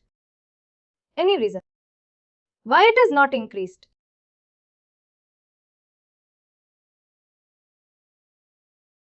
What went wrong? Well, I was just going to ask you what you're doing here. To quote recalculate. Is it just a stimulation? And then you have to go back and yes, it's a simulation. We are not giving any result. It's just a stimulation to see what it would do to the bank. Correct? Why didn't it? We have given a one-time payment as a rate for 31st of Jan. As it is a semi-monthly calculation, it will take in the next run. But I gave one at 2019, which means the payroll is happening between these two dates also.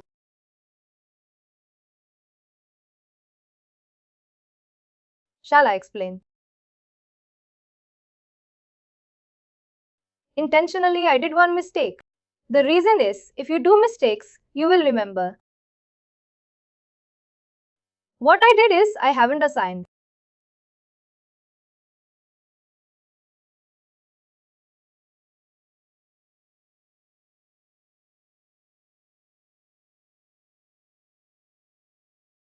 Add to browse. When you don't select this, add to browse. This won't display in the past. Make sure this is very important, especially for earnings. Now let's test again.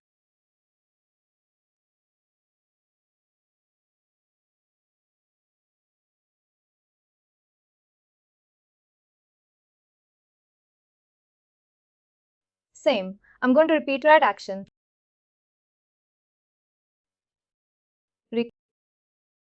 If it is increased to 10,000, then it's working.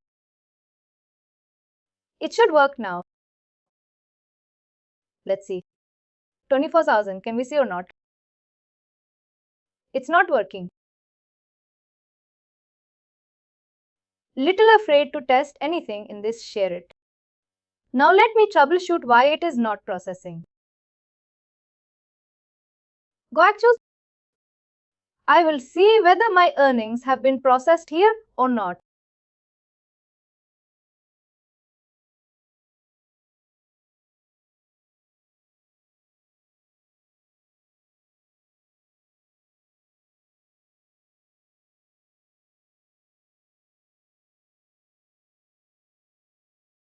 Run amount is not processed. Now let's troubleshoot.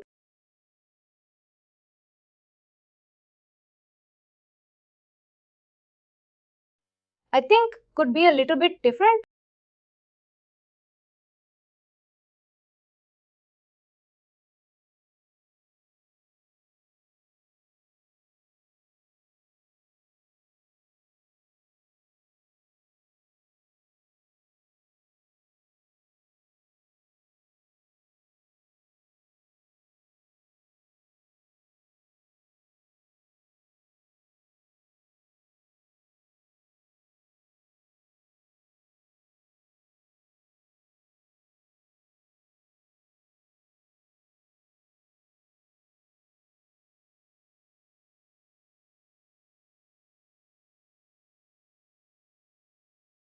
I think we have one-time payment last, but one option is the room. I will just give a try with this because, as I mentioned it, and on, we'll get the result.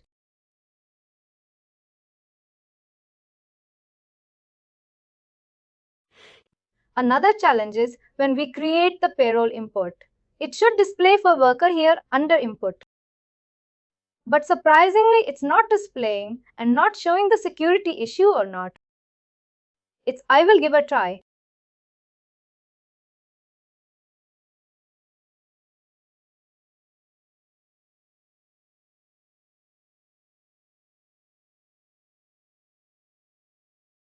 Let's see if 24,000 will process or not.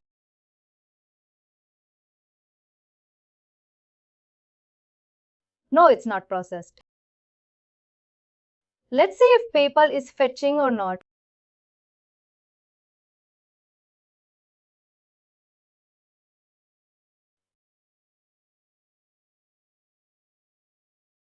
Last.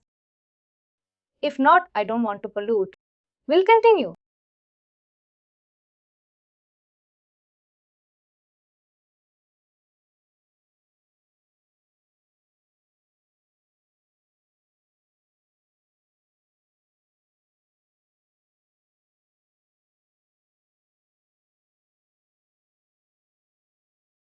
One to 15, 15 to 30. Sub-period when we have to select is mid of the month. We tried with this. Let me try with this sub-period because mid of the month we are paying to the employee on 15th. Sub-period is nothing but between one date 1 to 30. On channel.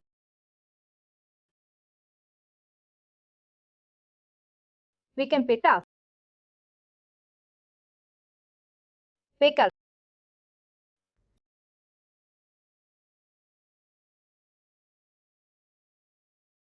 Fourth.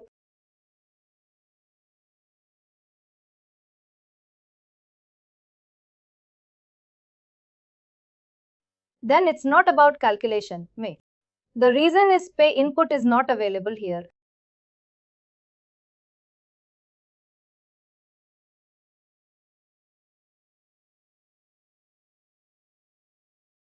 Could be a security issue. We tried with 3 calculations. Can I hold and continue the same troubleshooting in our next session? And also we will test out detection as well. That's fine. Because I tried with 3 calculations. Not working. I want to check the talent once. I don't know what I will do.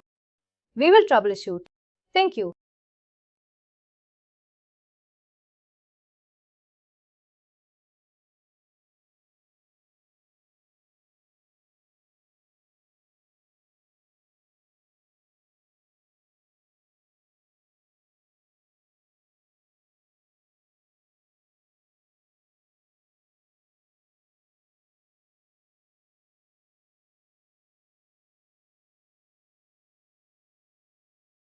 Thank you.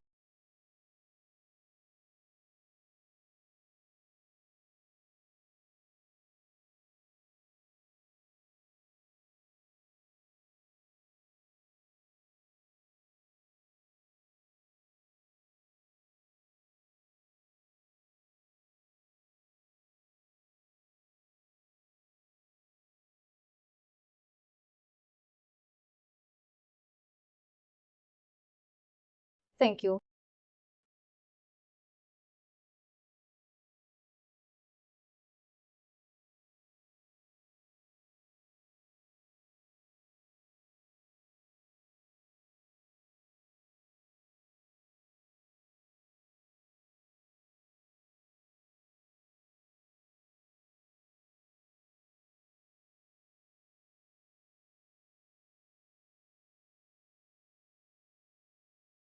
Thank you.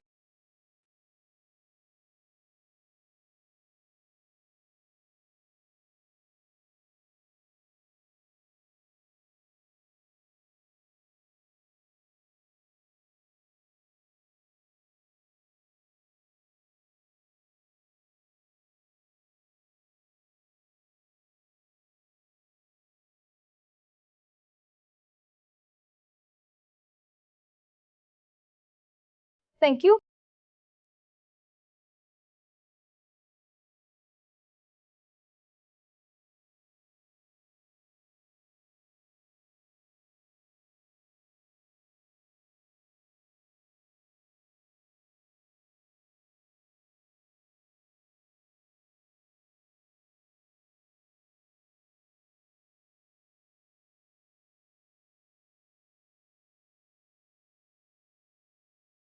Thank you.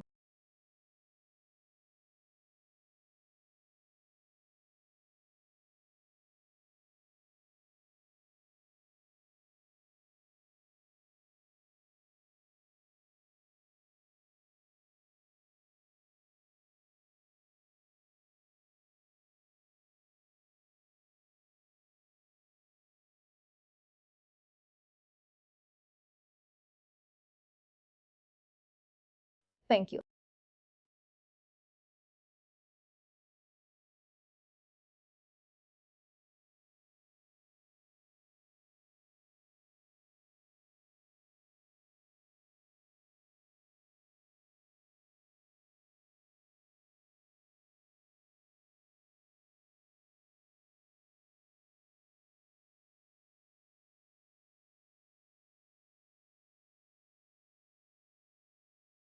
Thank you.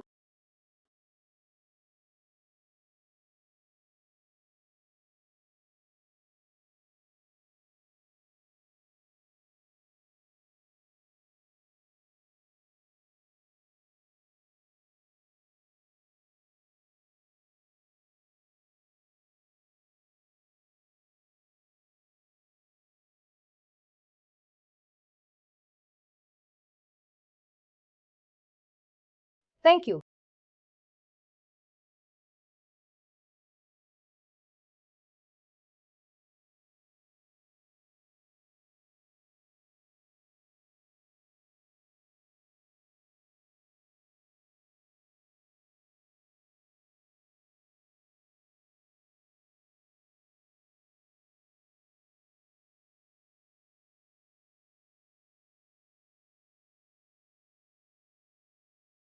Thank you.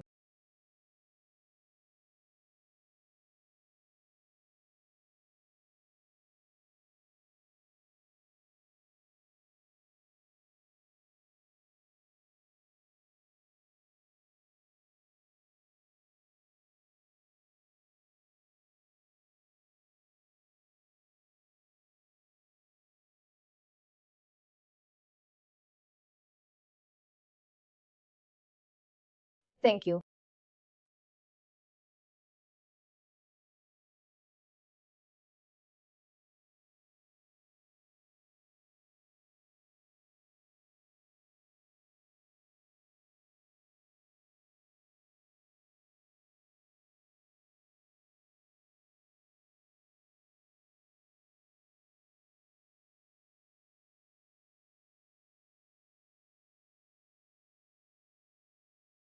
Thank you.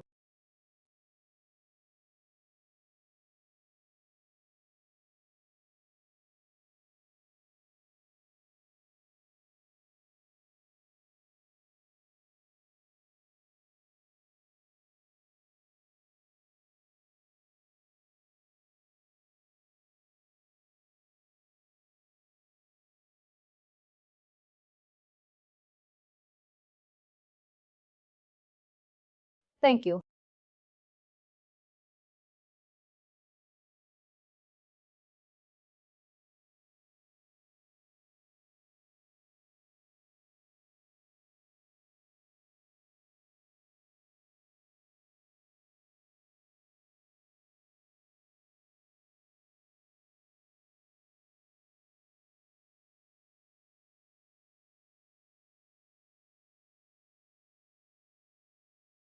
Thank you.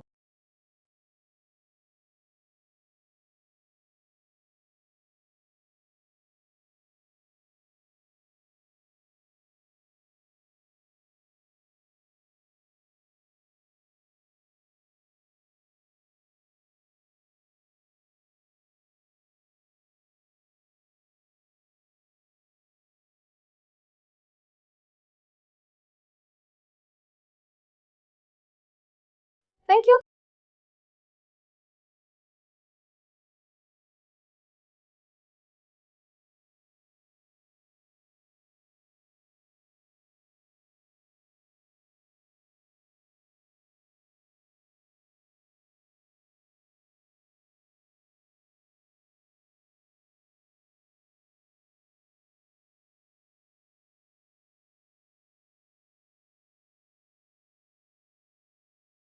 Thank you.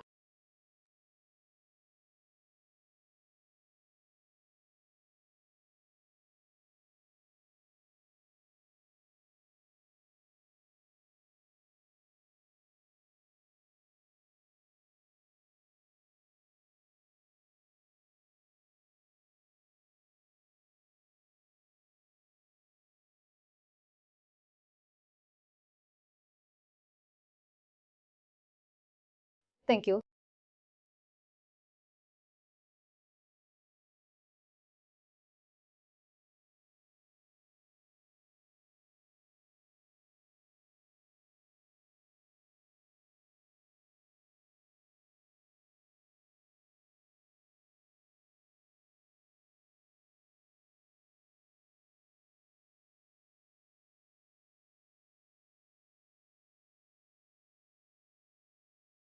Thank you.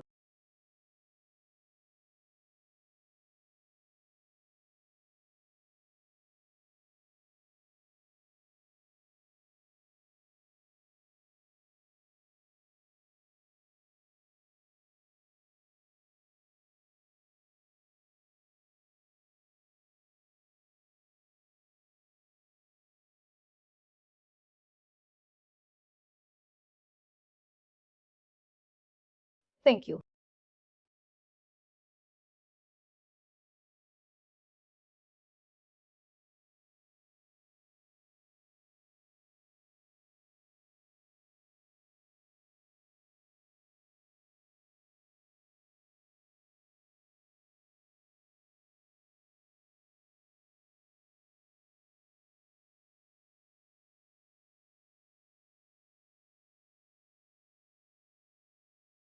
Thank you.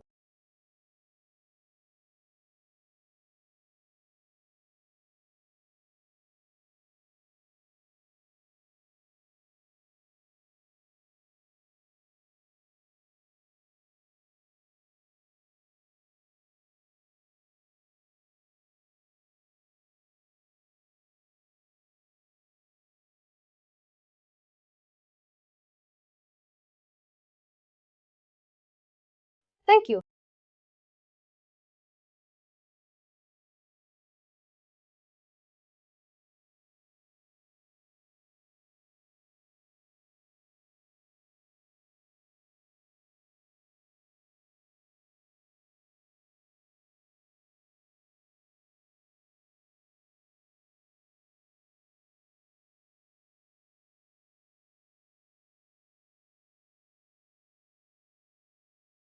Thank you.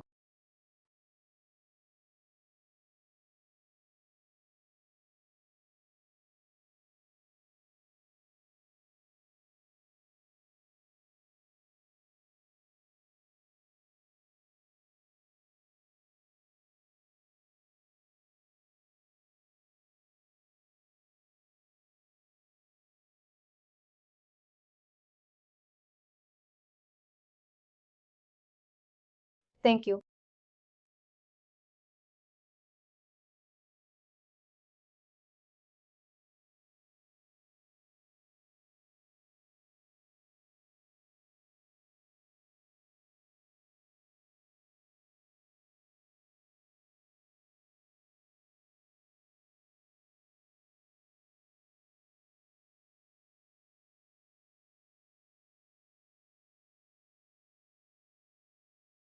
Thank you.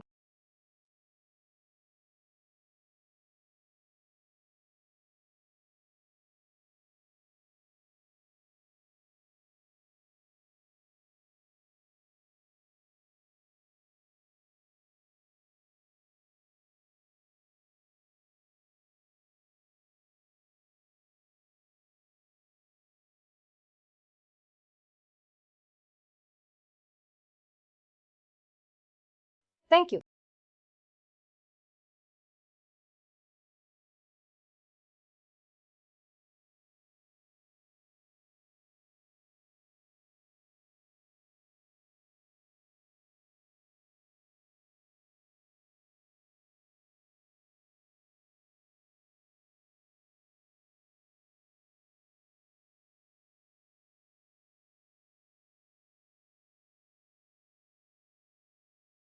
Thank you.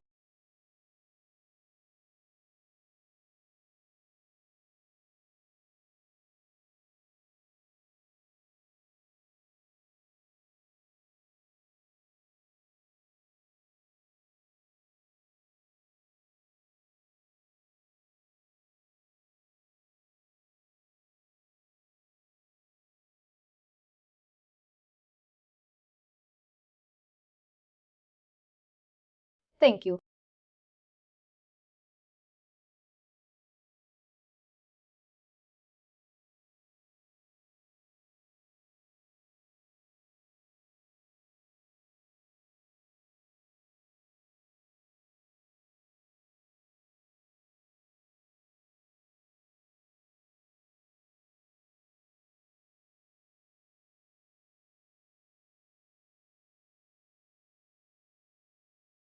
Thank you.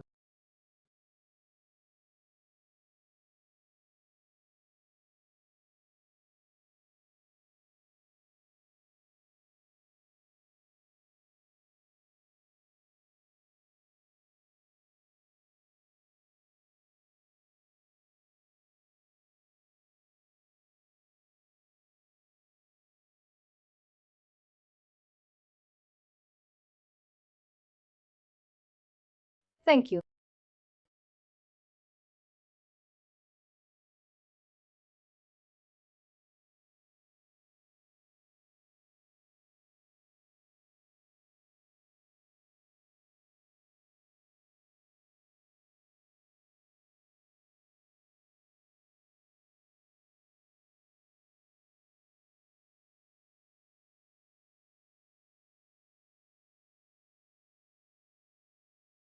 Thank you.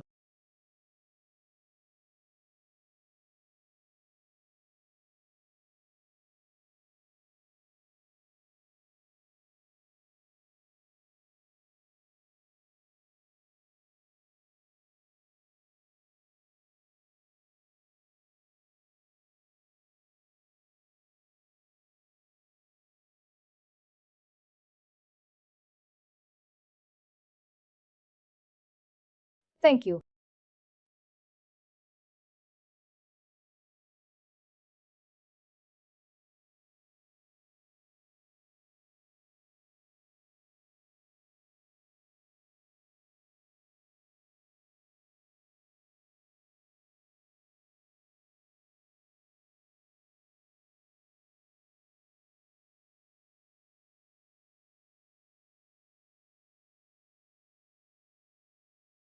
Thank you.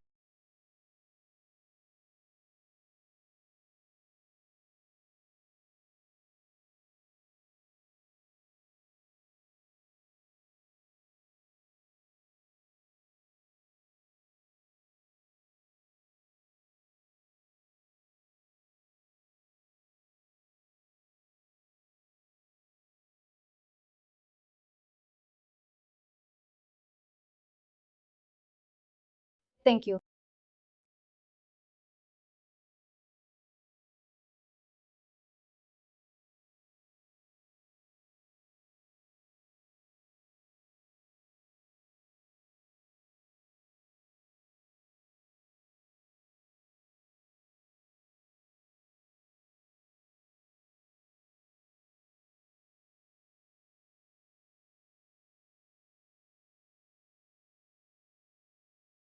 Thank you.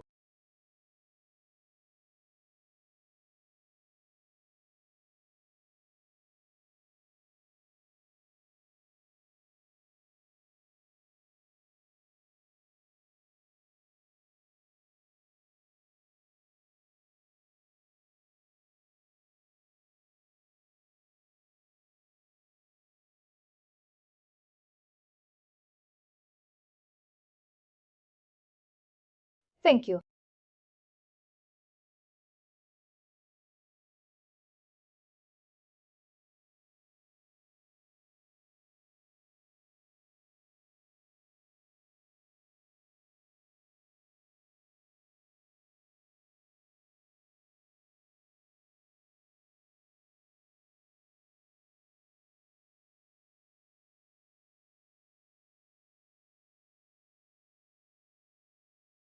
Thank you.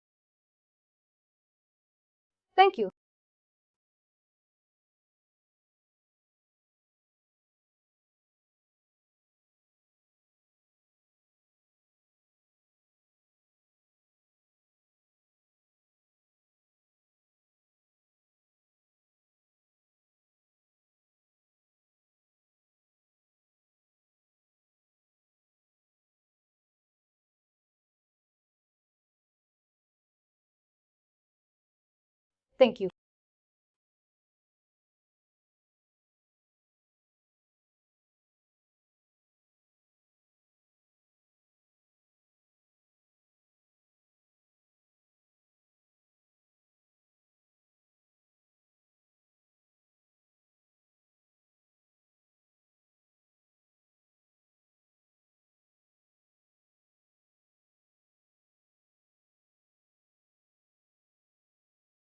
Thank you.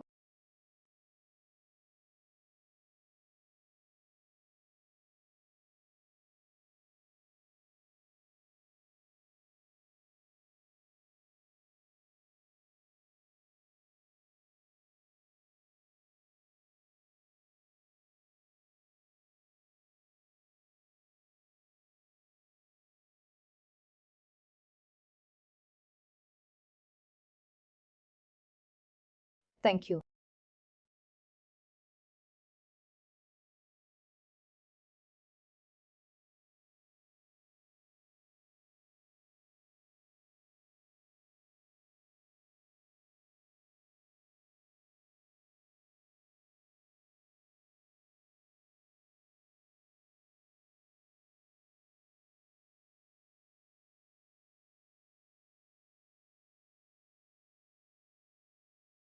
Thank you.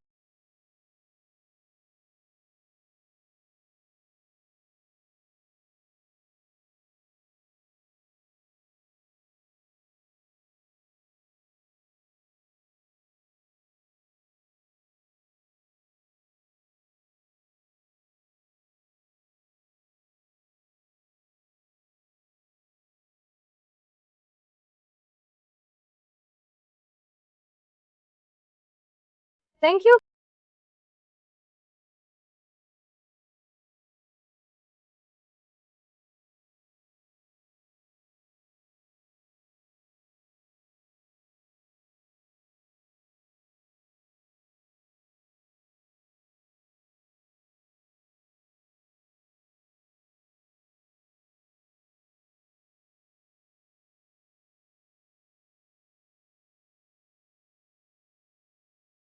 Thank you.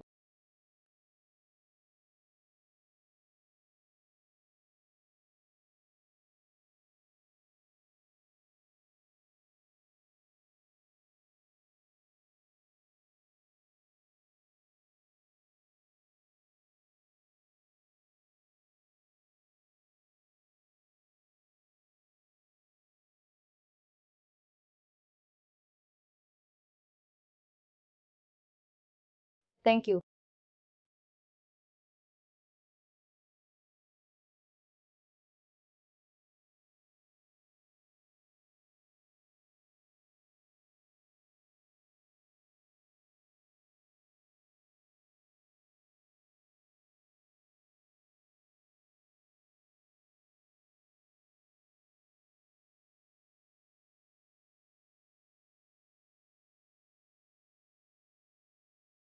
Thank you.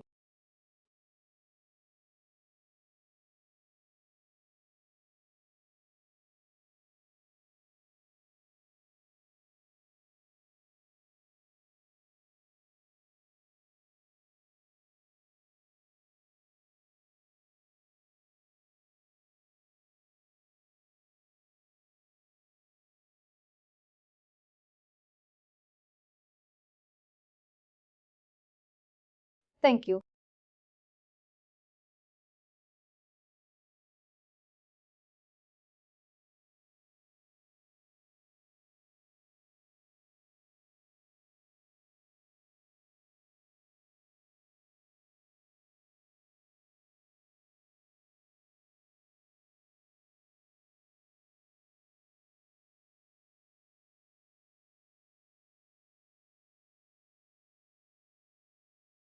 Thank you.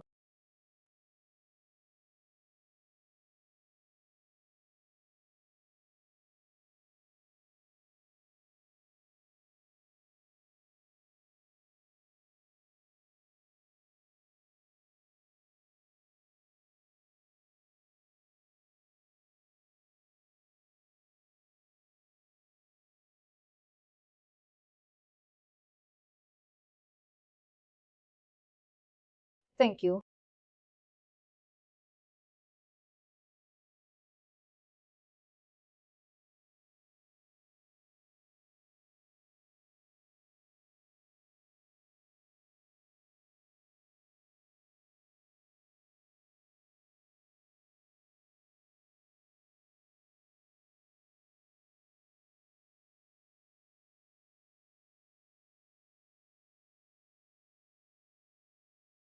Thank you.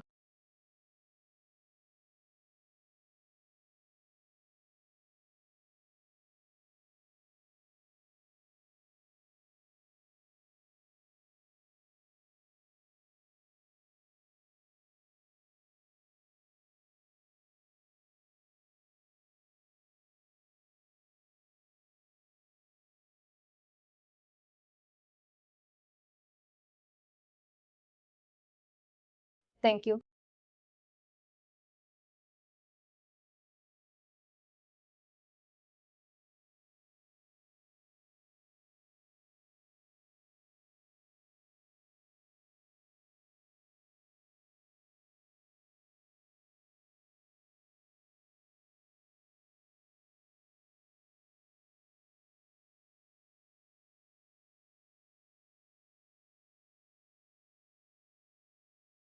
Thank you.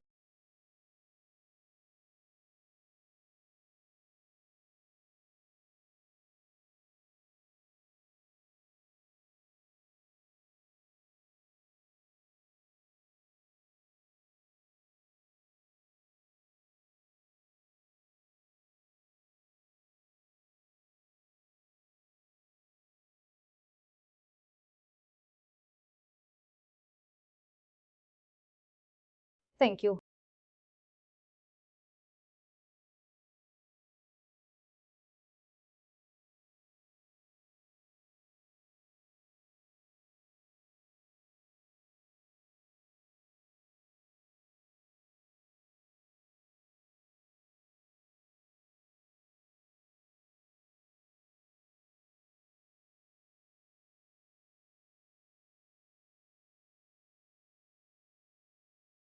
Thank you.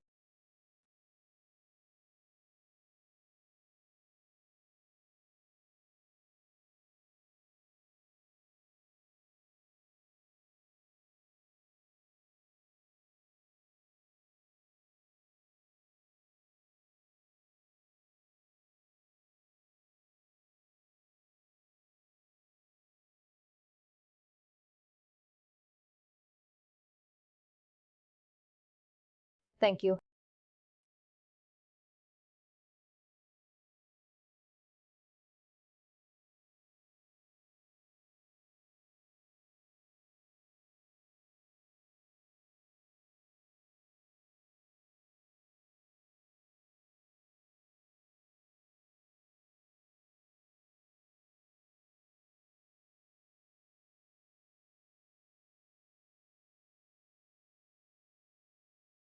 Thank you.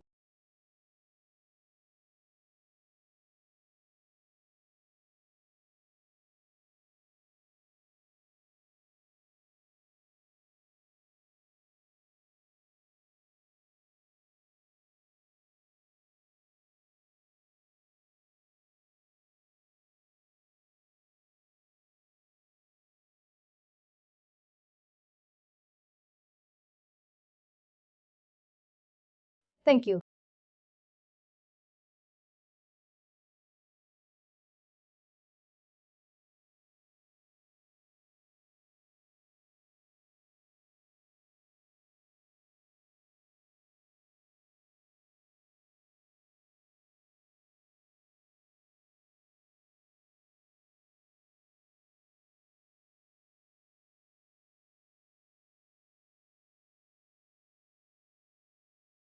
Thank you.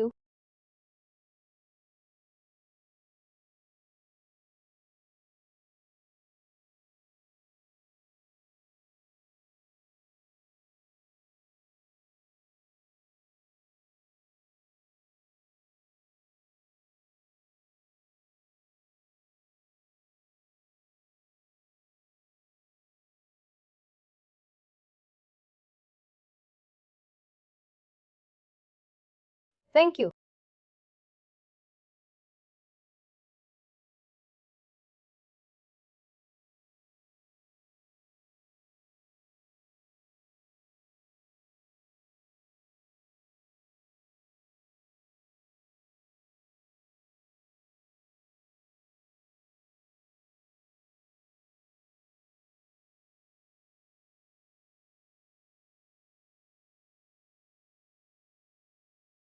Thank you.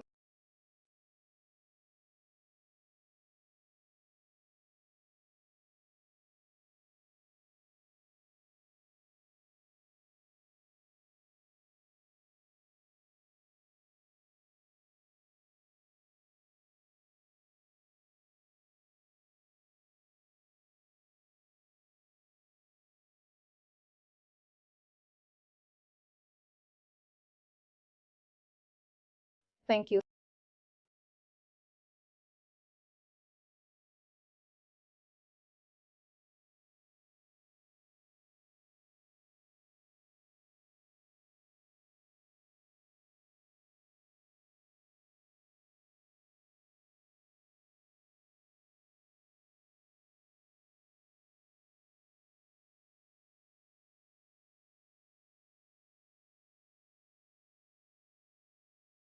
Thank you.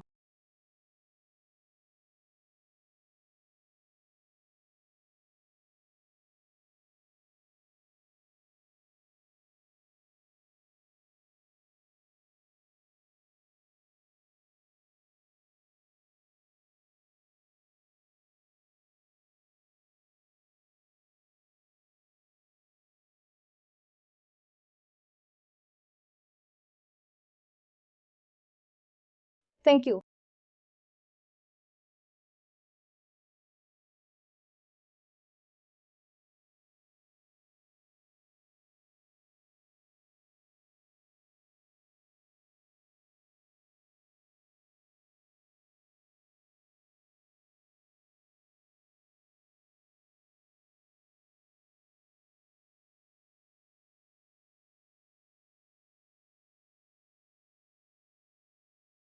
Thank you.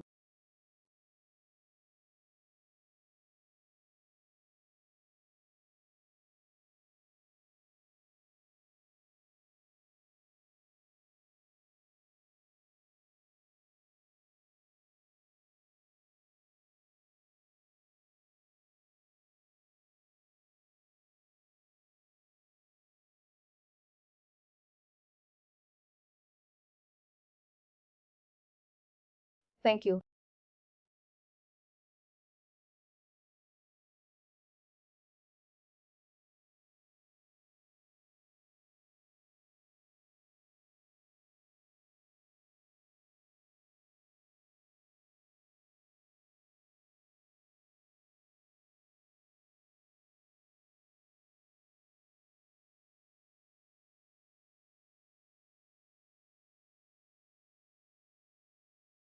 Thank you.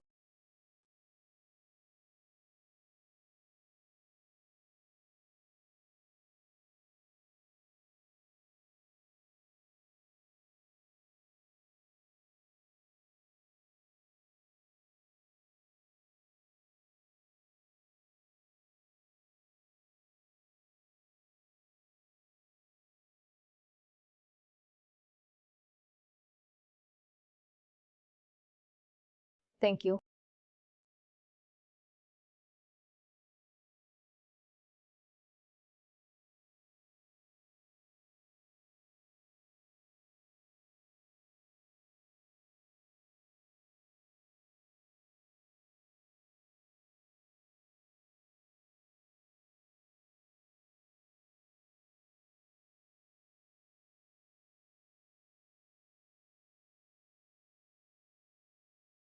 Thank you.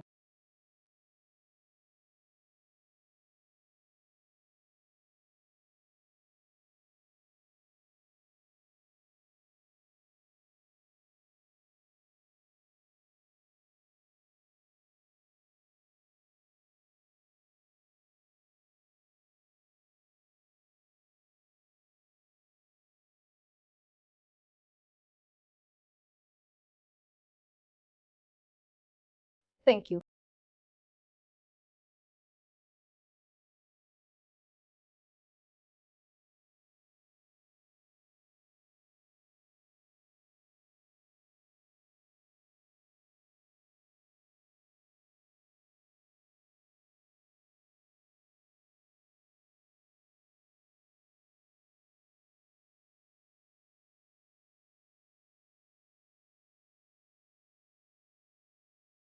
Thank you.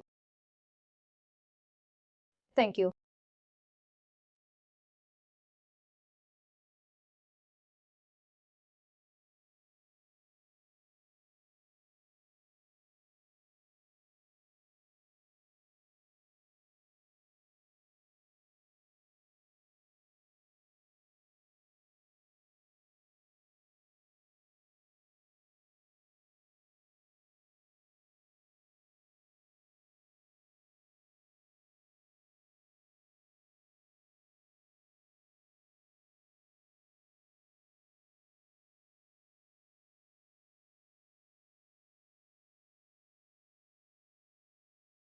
Thank you.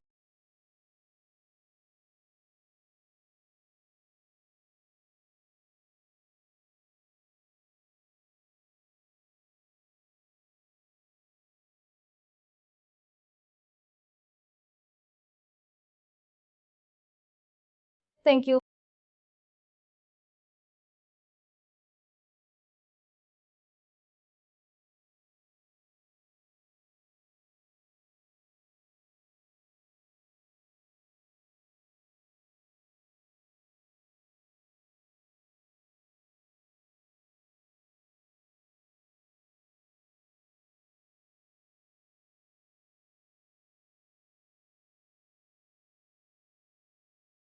Thank you.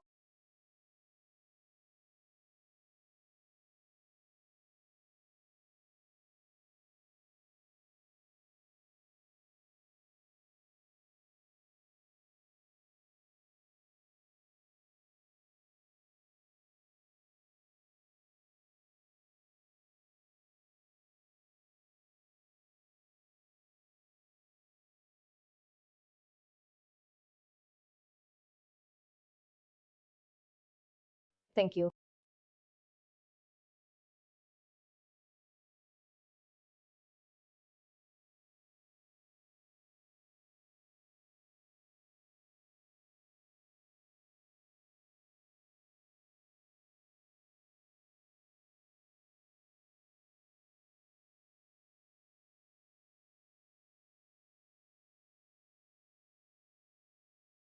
Thank you.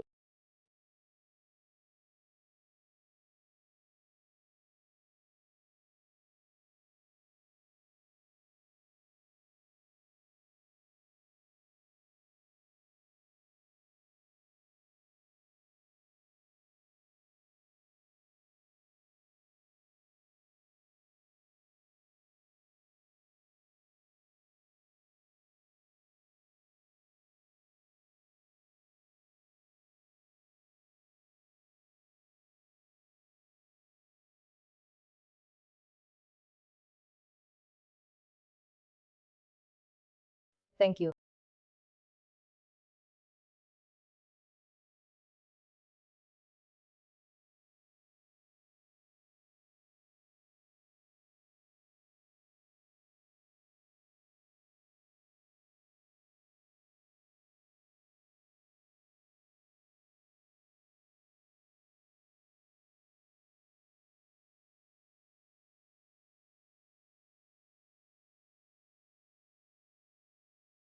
Thank you.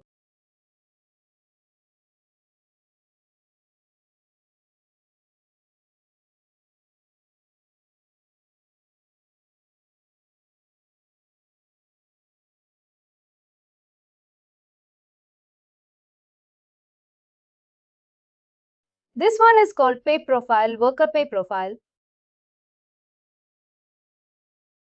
Work pay profile.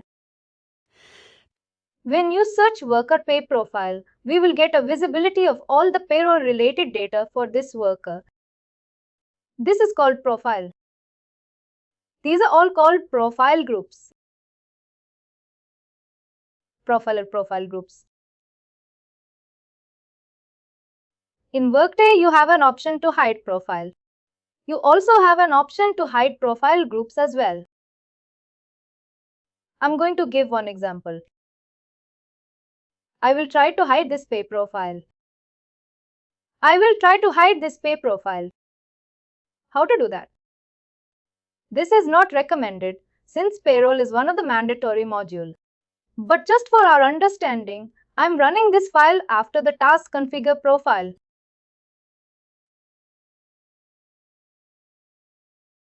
Search for worker profile.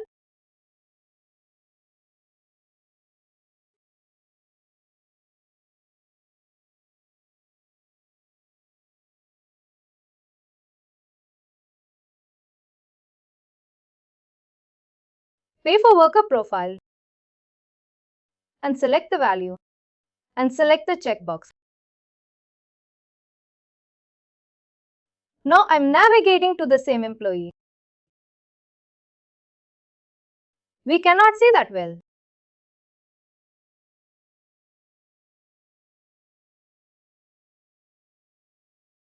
Can you see pay here, payer or pay profile? No, let me bring the pay profile back.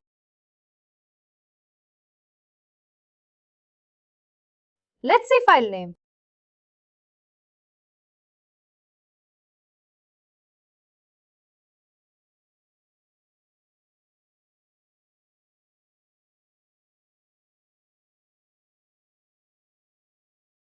File the pay profile.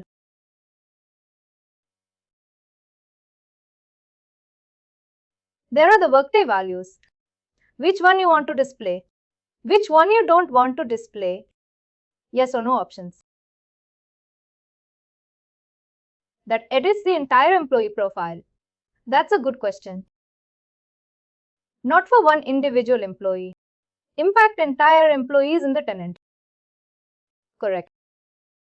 And it's every type of profile. It's pay profile. It's benefit profile. Wow.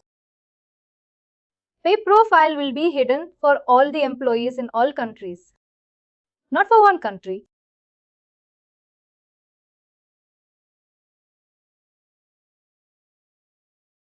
Now pay tab is back.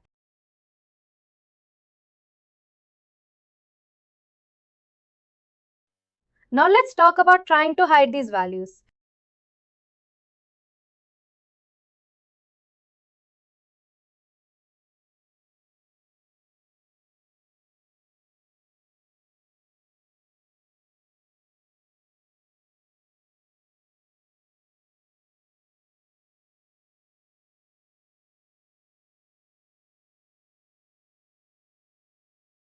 How to do that?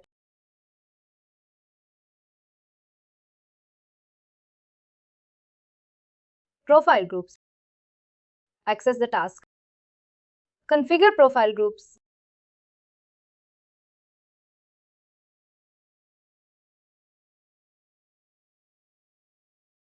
Profile group name. Pay profile. Now let's talk about worker profile.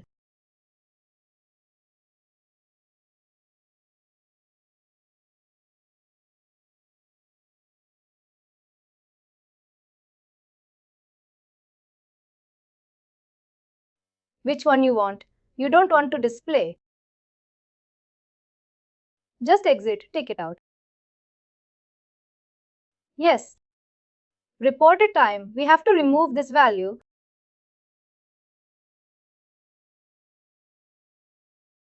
Go back to the worker.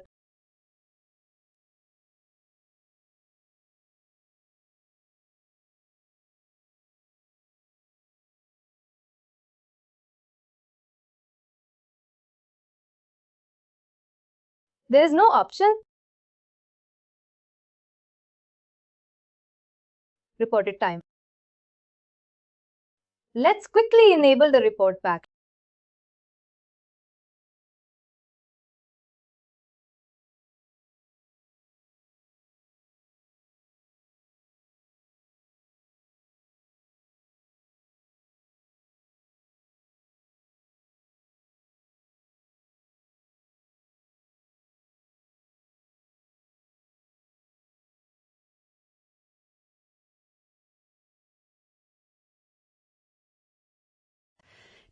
Wherever you would like to add, you can add by selecting or I would like to display.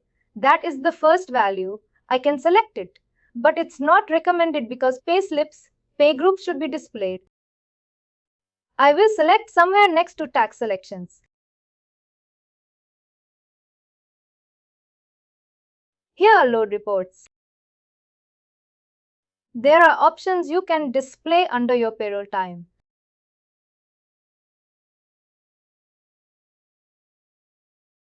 Please explore all these options, please. I'm going to select what is the field name.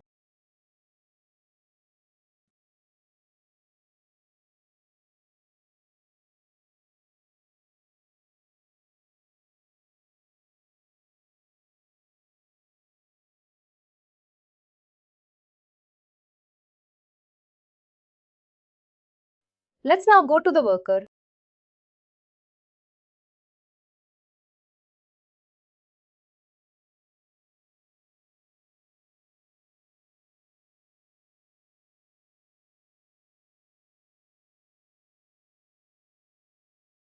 Any questions here on reported time?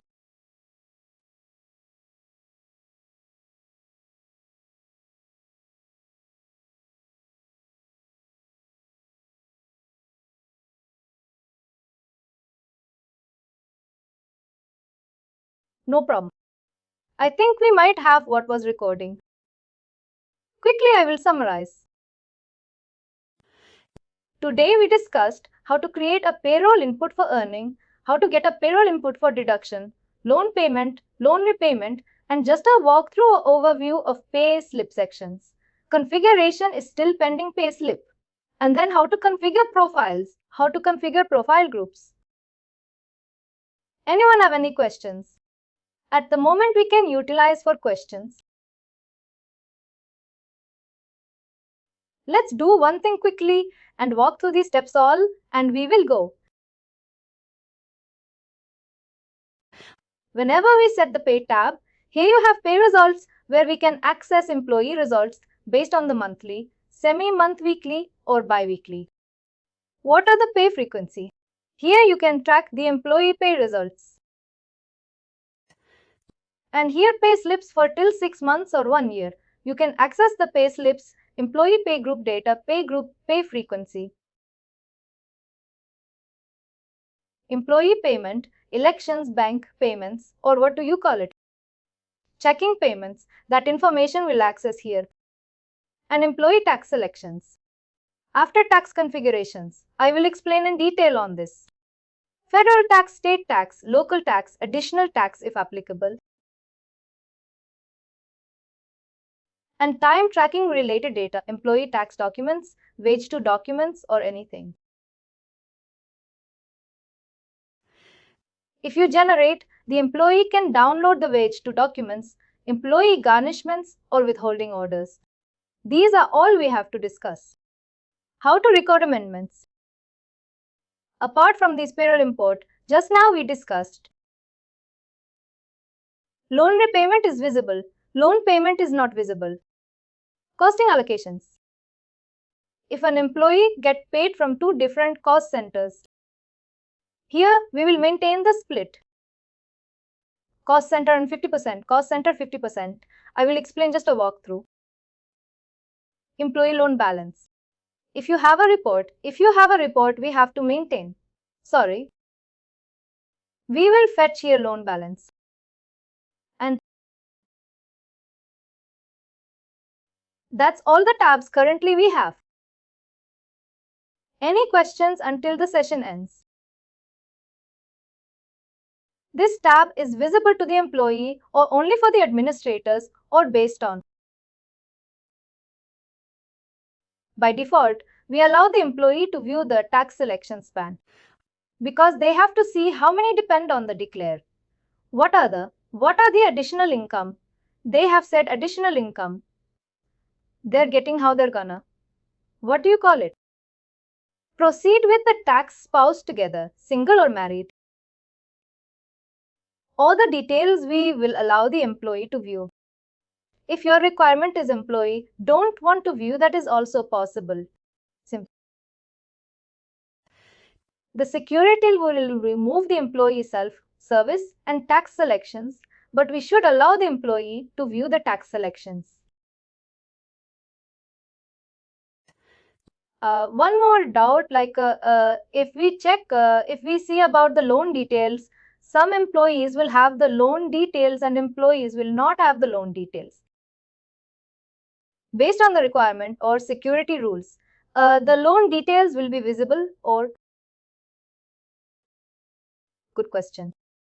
The loan will be visible only if the employee has loan. If the employee doesn't have a loan, we can hide it, that the security team will help us here. Whenever the employee is applying loan, we will intimate with the security team that the staff has to visible to the employee. One is ways of working, which means will educate the employees. Don't consider if you're seeing the loan balance, this is expected. If you are taking any loan, we will get a customer report. That report will bring on display here whatever loan you have taken and, as of late, how much you have paid. What is the outstanding loan balance? If you're seeing blank means you are not opting any loan. This is ways of working, which means we are the employees agreeing. If we see value means you're taking a loan. If you're not seeing any value, means you're not taking a loan. Another one is strictly, I don't want to display the loan balance. If the employee has not taken the loan, if this is your requirement, we need a security help here. I think what I understood is the best way that giving the report to everyone, like whenever the employee is taking the loan. If we give the report, then employee can able to see what is the balance amount and when it is linked to end page from the direction. Exactly. Loan balance means most of the times in real time. If we think loan balance means it won't be visible for one employee or another employee, it will be a task every time for the security. Correct? Best option is always reporting, but some customers will think why I have to pay additional billing for my reporting and all. I will deal with ways of work. Employees should reach out to the HR admin or finance team to get the loan details. Both ways.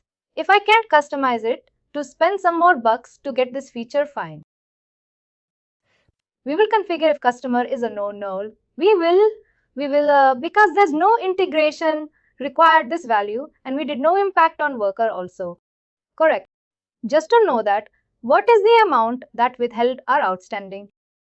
The finance team also, they can send through a mail.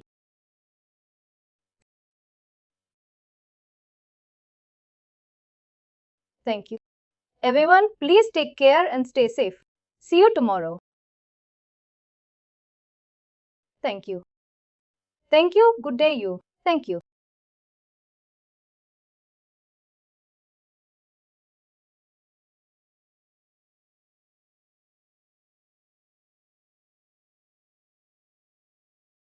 Paralleling input.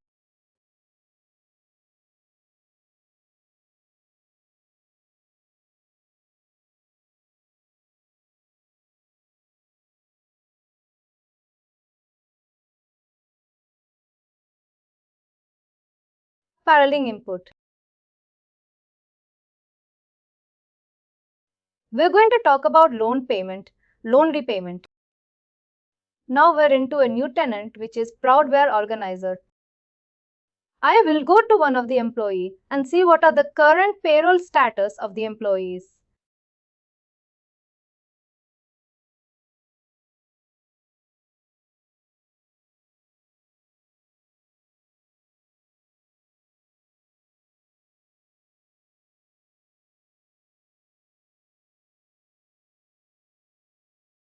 We have one, pay the rent. What is this? Pay the renting calculation strategy. That's good. We can test for this employee.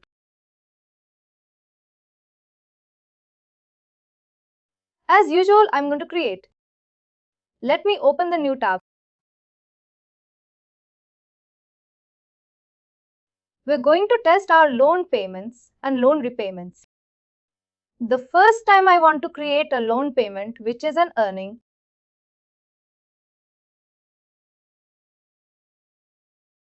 create earning.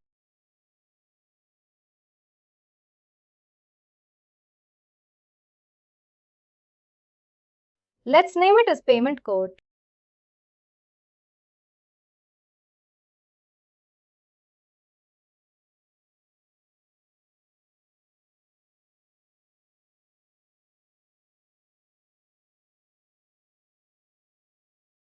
Country restricted to USA.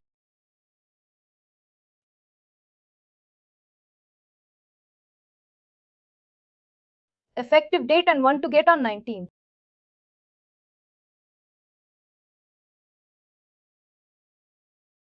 Run category regular.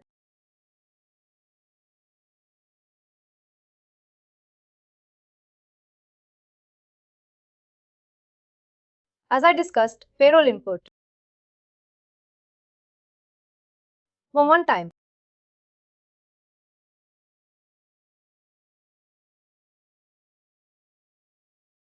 Bill input. One time exists for a component.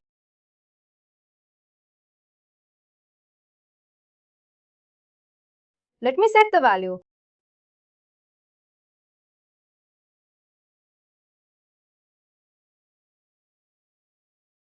Let me try this. As I said, calculation delivered or recreated. It's always not a standard one. Hit and try until we get some experience on this.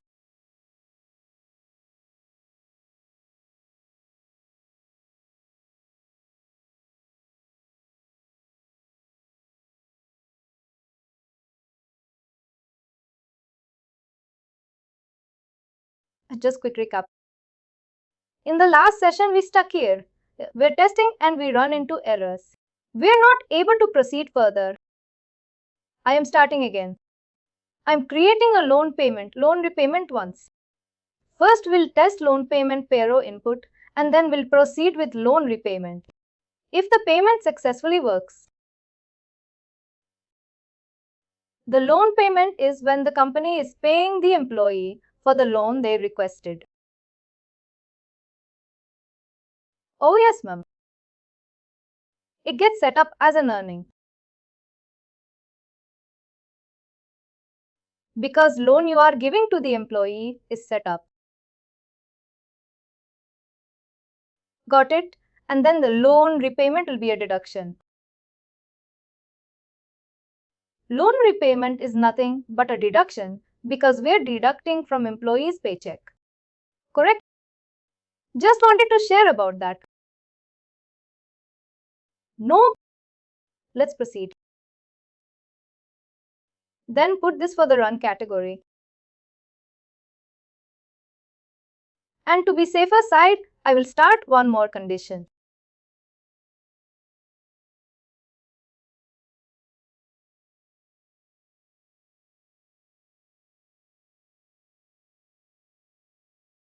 Pay for my loan.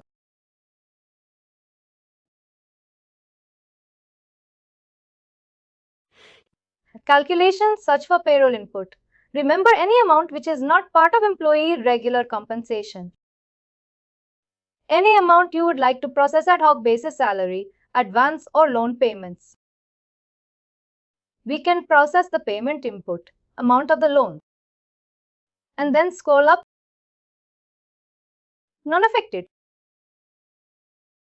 Gross.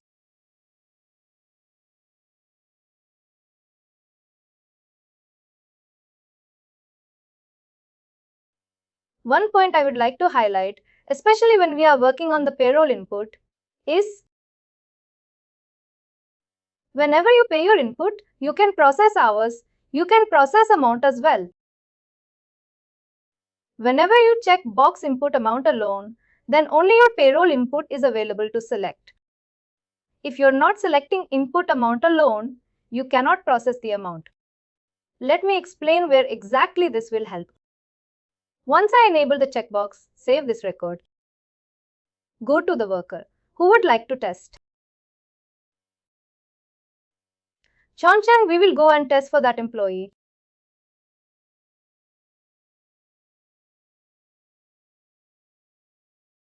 Let's add the payroll input.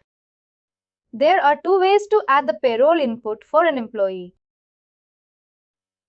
Three ways to add. One is input. Another one is we can also assign directly to worker.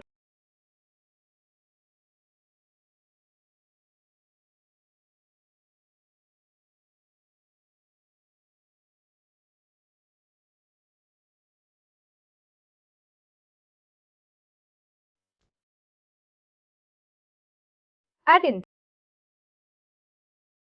Or the third option, task.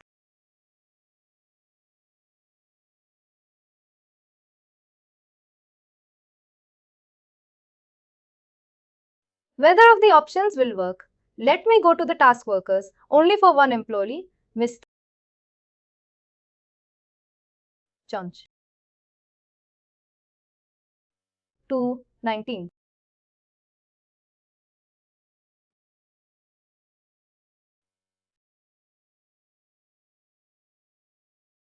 Let me search this.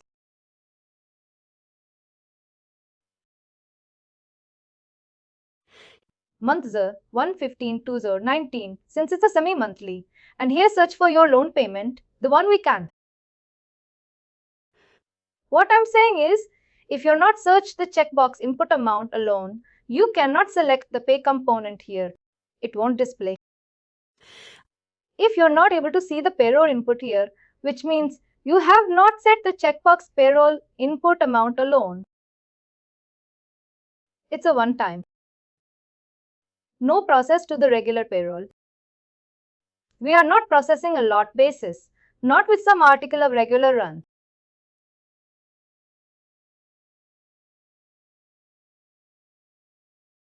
Now let's discuss these values as well. Batch ID is not applicable if you're processing this payroll input for one employee. Batch ID is required if you're processing this payroll input for a group of employees. For example, in 1 month, loan payment has requested by 50 employees. I cannot go manually for each employee to assign this payroll input. I need an inbound EAP. I can load with the help of an inbound EAB. While I'm loading, I can create a batch ID. I'd rather the batch ID is by any chance. I want to remove the payroll inputs or delete the payroll inputs for all 50 employees. This is helpful for me. Batch ID is a unique value. It helps to remove the payroll input from the worker profile. Position. How position is required for a payroll input directly giving to the worker. I have an employee name. Any idea or any case where position is required here? If the employee is having multiple positions. In that case, for which position we want to give this loan payment? Or if the employee has multiple positions, we need to select. If you see this 1 plus 1 another, 1 plus sign, which means employee in 2 positions. Currently this employee in 1 position primary. I don't need to select by default system and process. Employee also part of one company. I need to select this one. Scroll to the side. If they had 2 positions, you would select both. You must have to select one. We have to select one position for which you are processing. But if they had 2 positions, how do you know which one to pick? That customer has to tell you, are you going to process for primary position? Are you going to process for secondary position? The customer has to tell. We have to tell the customer. John Chen is in 2 positions. Would you like to process for primary or secondary? And how I will know which is primary or secondary? If the employee has 2 positions here, general counsel is there. There will be a plus sign here. Prefix plus sign. If you see a plus sign, which means that is a primary position. Another one is secondary position. This is customer has to inform us. Any questions on that?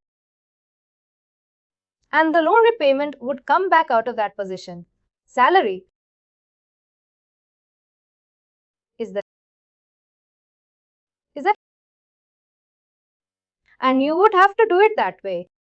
If you did the input against position 1, you would do the repayment against position 1. That's true. Both should be the same. And scroll down. Here are payroll input by worker. We are selecting one employee. We are doing this process. In the coming classes we will come to a group of employees that is called EIB. Remember to assign pay group. We don't even EIB. Yes, similar to that, we do have an EIB for payroll input. I will explain later sessions. This is for one employee while we are running the payroll. But still a system is asking us what is a paysesh input. Correct. And in payroll, wherever you see word tax, Remember, this is coming from financials, Workday financials. Workday financials also would like to track from which call center they want to process this. What is that? This loan amount. Workday Financial wants to know, is this a loan 1, loan 2 or loan 3? These are the custom work tags created by financial people. Don't bother about this, is not going to impact anything on payroll. These are just a reference value for financial system. It's a free text. Do you have to do? You have to put that there. No, not mandatory. If you are using in-house Workday Financials and the amount has been processing from Workday Financial,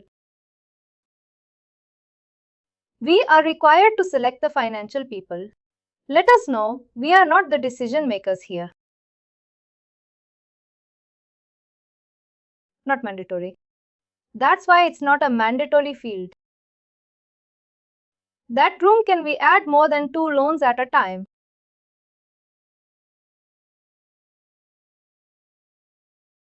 Of course, we can do payroll inputs.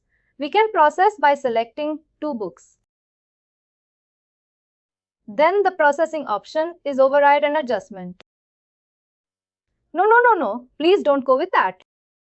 Processing options is a one time. Please ignore these values. I'm not doing any adjustments, not even overriding. When it is override, I already gave a payroll input. $10,000 on the next month. I'm going to give $10,100. I'm overriding the 10,000 to 10,100. That's the reason by default to pick up. But please remember a point, it's a one time. We are not overriding. First time we are giving. We are not overriding. This is ignored. This one please. By system, by default, the system will pick up over. If the employee already paid, maybe. Sorry if I'm in advance. Because my doubt is, like already, if the employee has given 10,000 based on the requirement monthly, the M1 has to deduct some $500 or $1,000, something we will give the option. If employee paid by himself and we have to process through the payroll, can we do such type of option? Yes, of course. For example, 1 month employee agreed to pay $500. Then, after the employee agreed, no, it's taking quite a long time. I will happy to pay $5,000. Which means you are overriding 500 to 1000. At this moment, note. Good. Let's assume we are crossing 10,000 US dollars.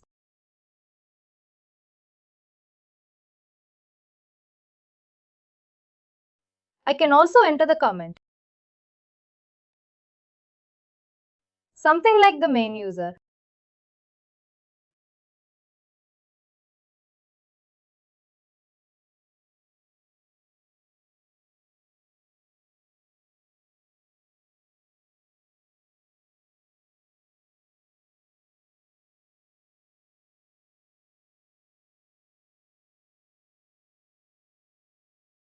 Profile. Same thing happened again. Once you assign any parent, it should display here. But for this worker, what is the gap?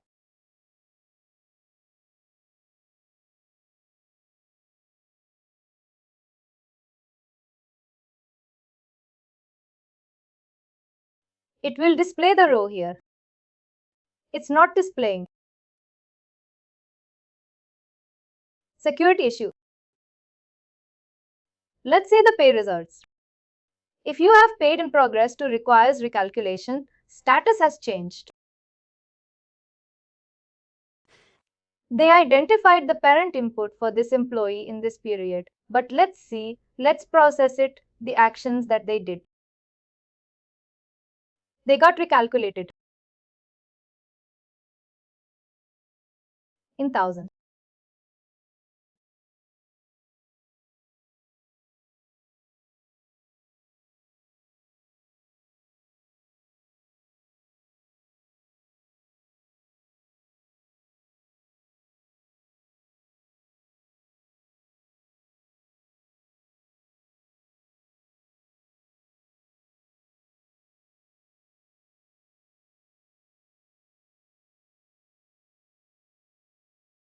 Process. I can see some difference in the amount. Earlier 30,000 employee gross. Now it is increased to 11,000 extra. Scroll down on the compensation page. You must see under earnings. A loan amount must be processed. $10,000. Now we'll go to the employee payslip to view whether this amount is assigned under gross or not. Better actions. Pay result. Pay result. View payslip.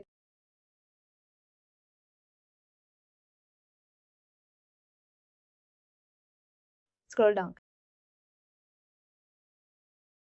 Perfect.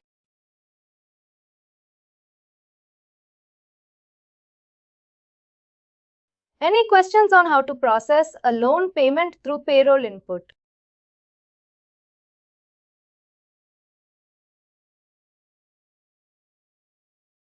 If you don't mind, could you please repeat why we have not seen before and now that point?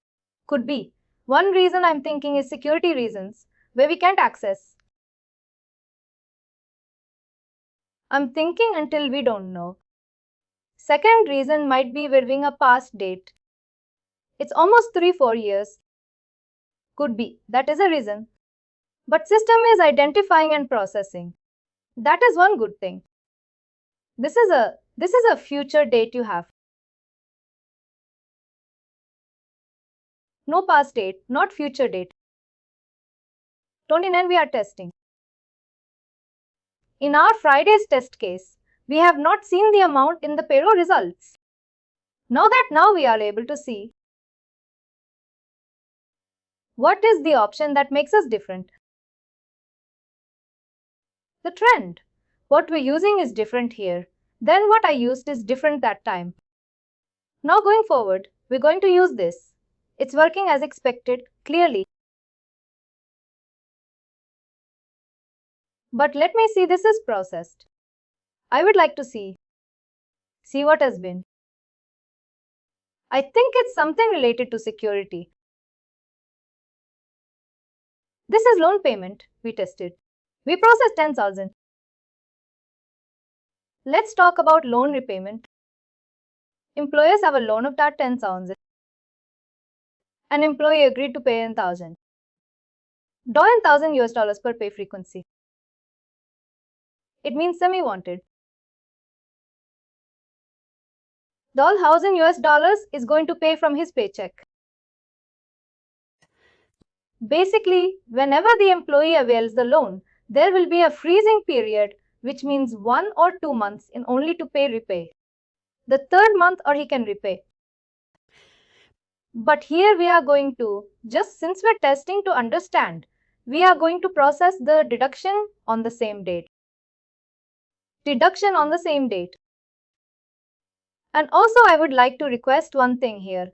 Remember, the current calculation status is in progress. Now let's create a deduction to process the loan repayment.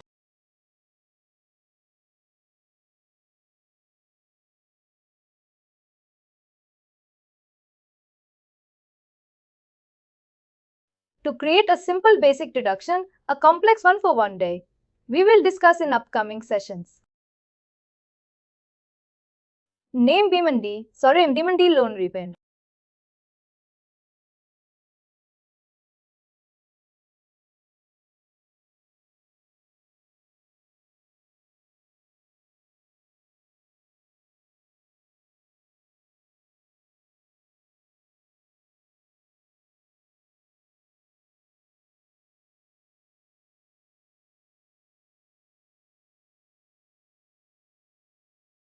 Country say.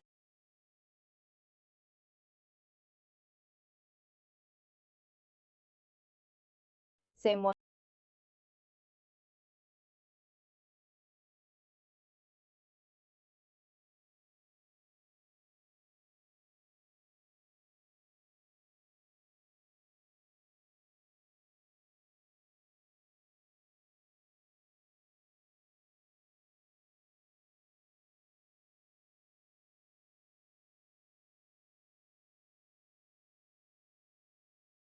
Same again. Who is eligible? Now we are going to deduct this loan repayment from the employee. Is it one time or ongoing?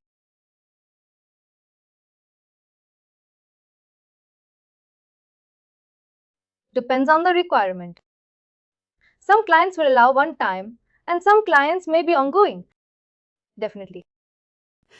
But here I'm clearly mentioning 1000 US dollars, semi-monthly or semi-monthly ongoing or one time. On. He's not going to pay 10,000 lump sum at a time. He's going to pay 1000 US dollars per pay frequency. Ongoing month. Sorry guys, ongoing exists for the component. Let me select one more.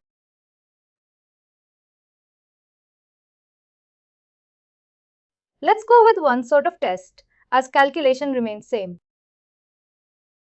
The most easy earning is payroll input related.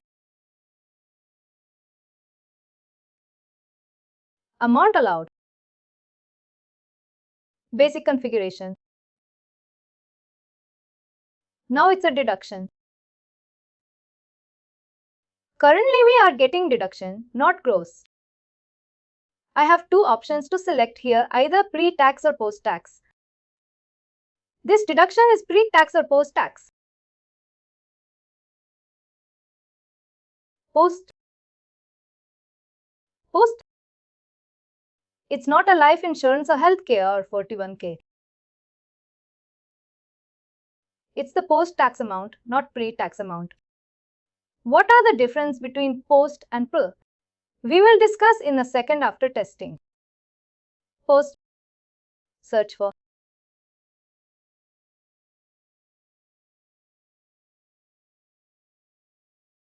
Now go to the employee, Miss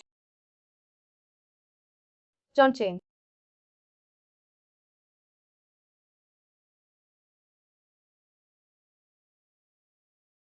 What?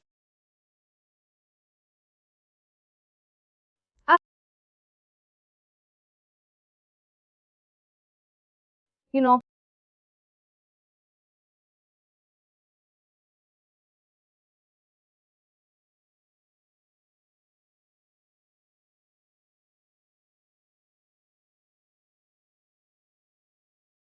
I'm not going to same one. The deduction is to select loan repayment. Started on 109. It's ongoing. I'm not doing any. Ended when the last year my employee is paying that amount of debt.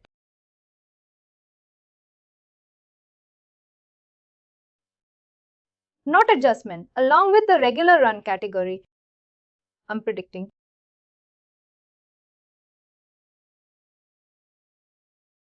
Same detail.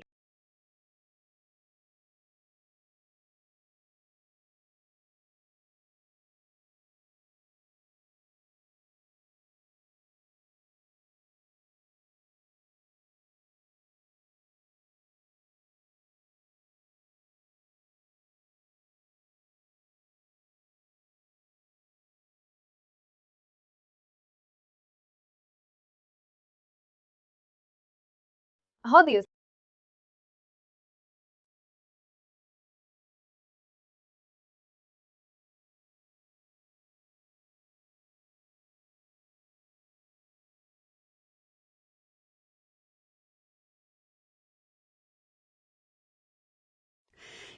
Now, once I add the payment for, I will navigate to the employee pay results. See the payroll status.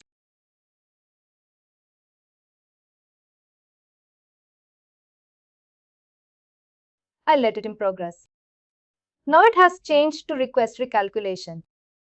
please remember. Whenever the payroll is in progress, and if you perform any changes to an employee, you added a deduction. You are doing some adjustment.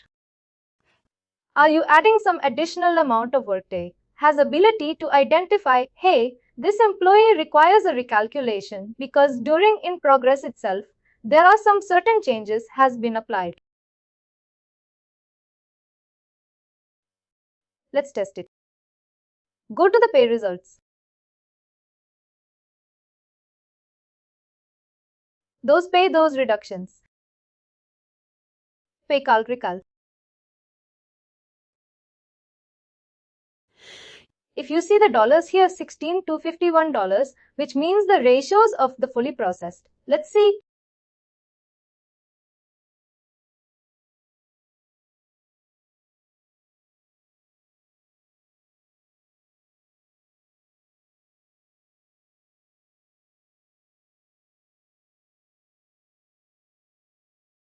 I can see the dollars have been reduced.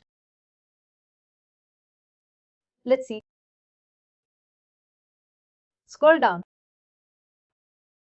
Loan payment, loan repayment under post-tax action.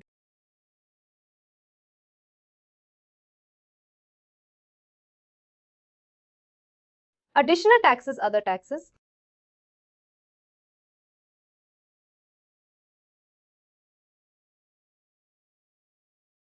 Let's see on the page. The production. Dekho. I'm sorry, the result be basically.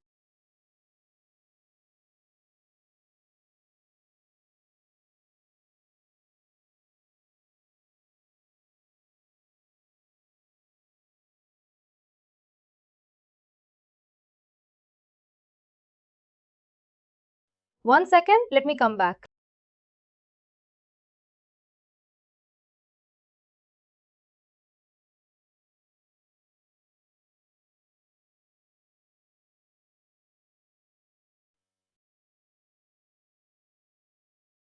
There is a slip.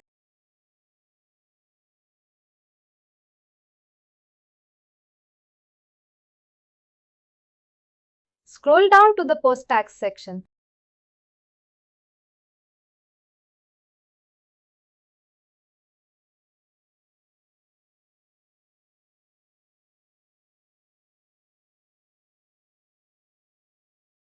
Any questions on loan repayment?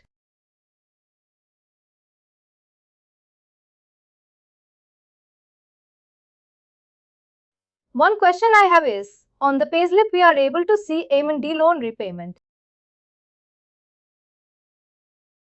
Let me show the PDF format also. Spend some time on the payslip.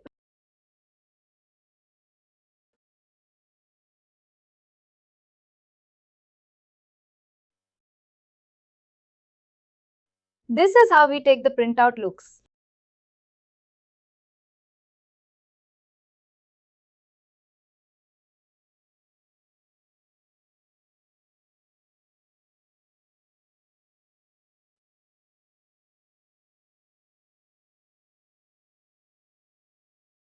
Folks,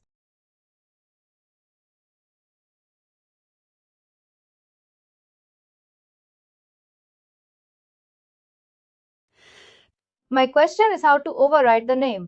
The customers say, I don't want to display M&D loan repayment. I want to mention like recurring repayment or recurring loan repayment.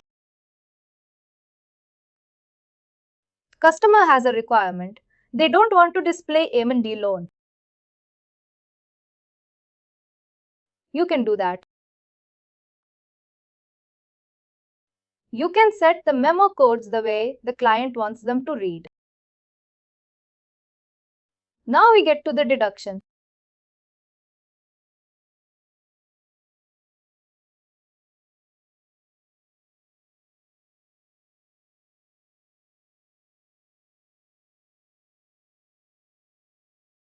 Well, basically, possibly can change that. I will explain the config now. We have an option here. Default basic name. I want to say recurring.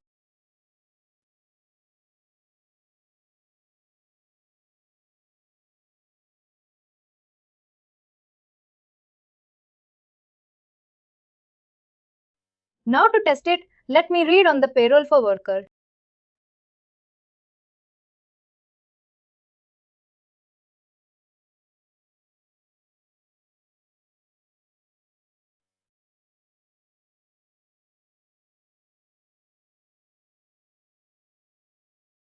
Recalculate. That is a kind of refresh to bring the new value.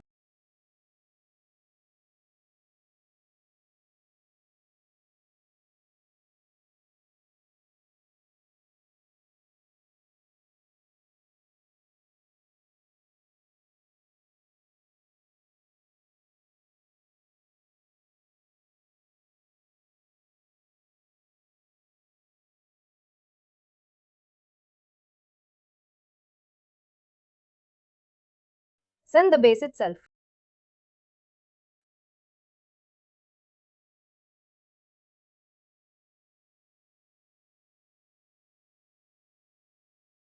Hold.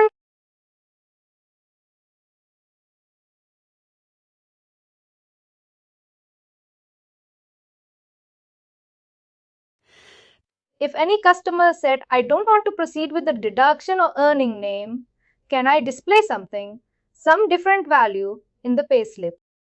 Of course, we can do that. The help of this. A default. Any questions from here?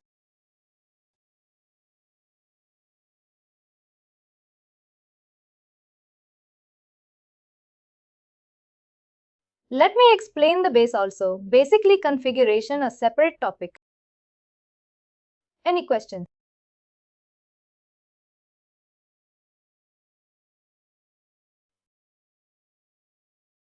You can scroll up. This is a payslip design. Two things here when you're talking about payslips. Workday delivered payslip standard template. Another one is customer specific template.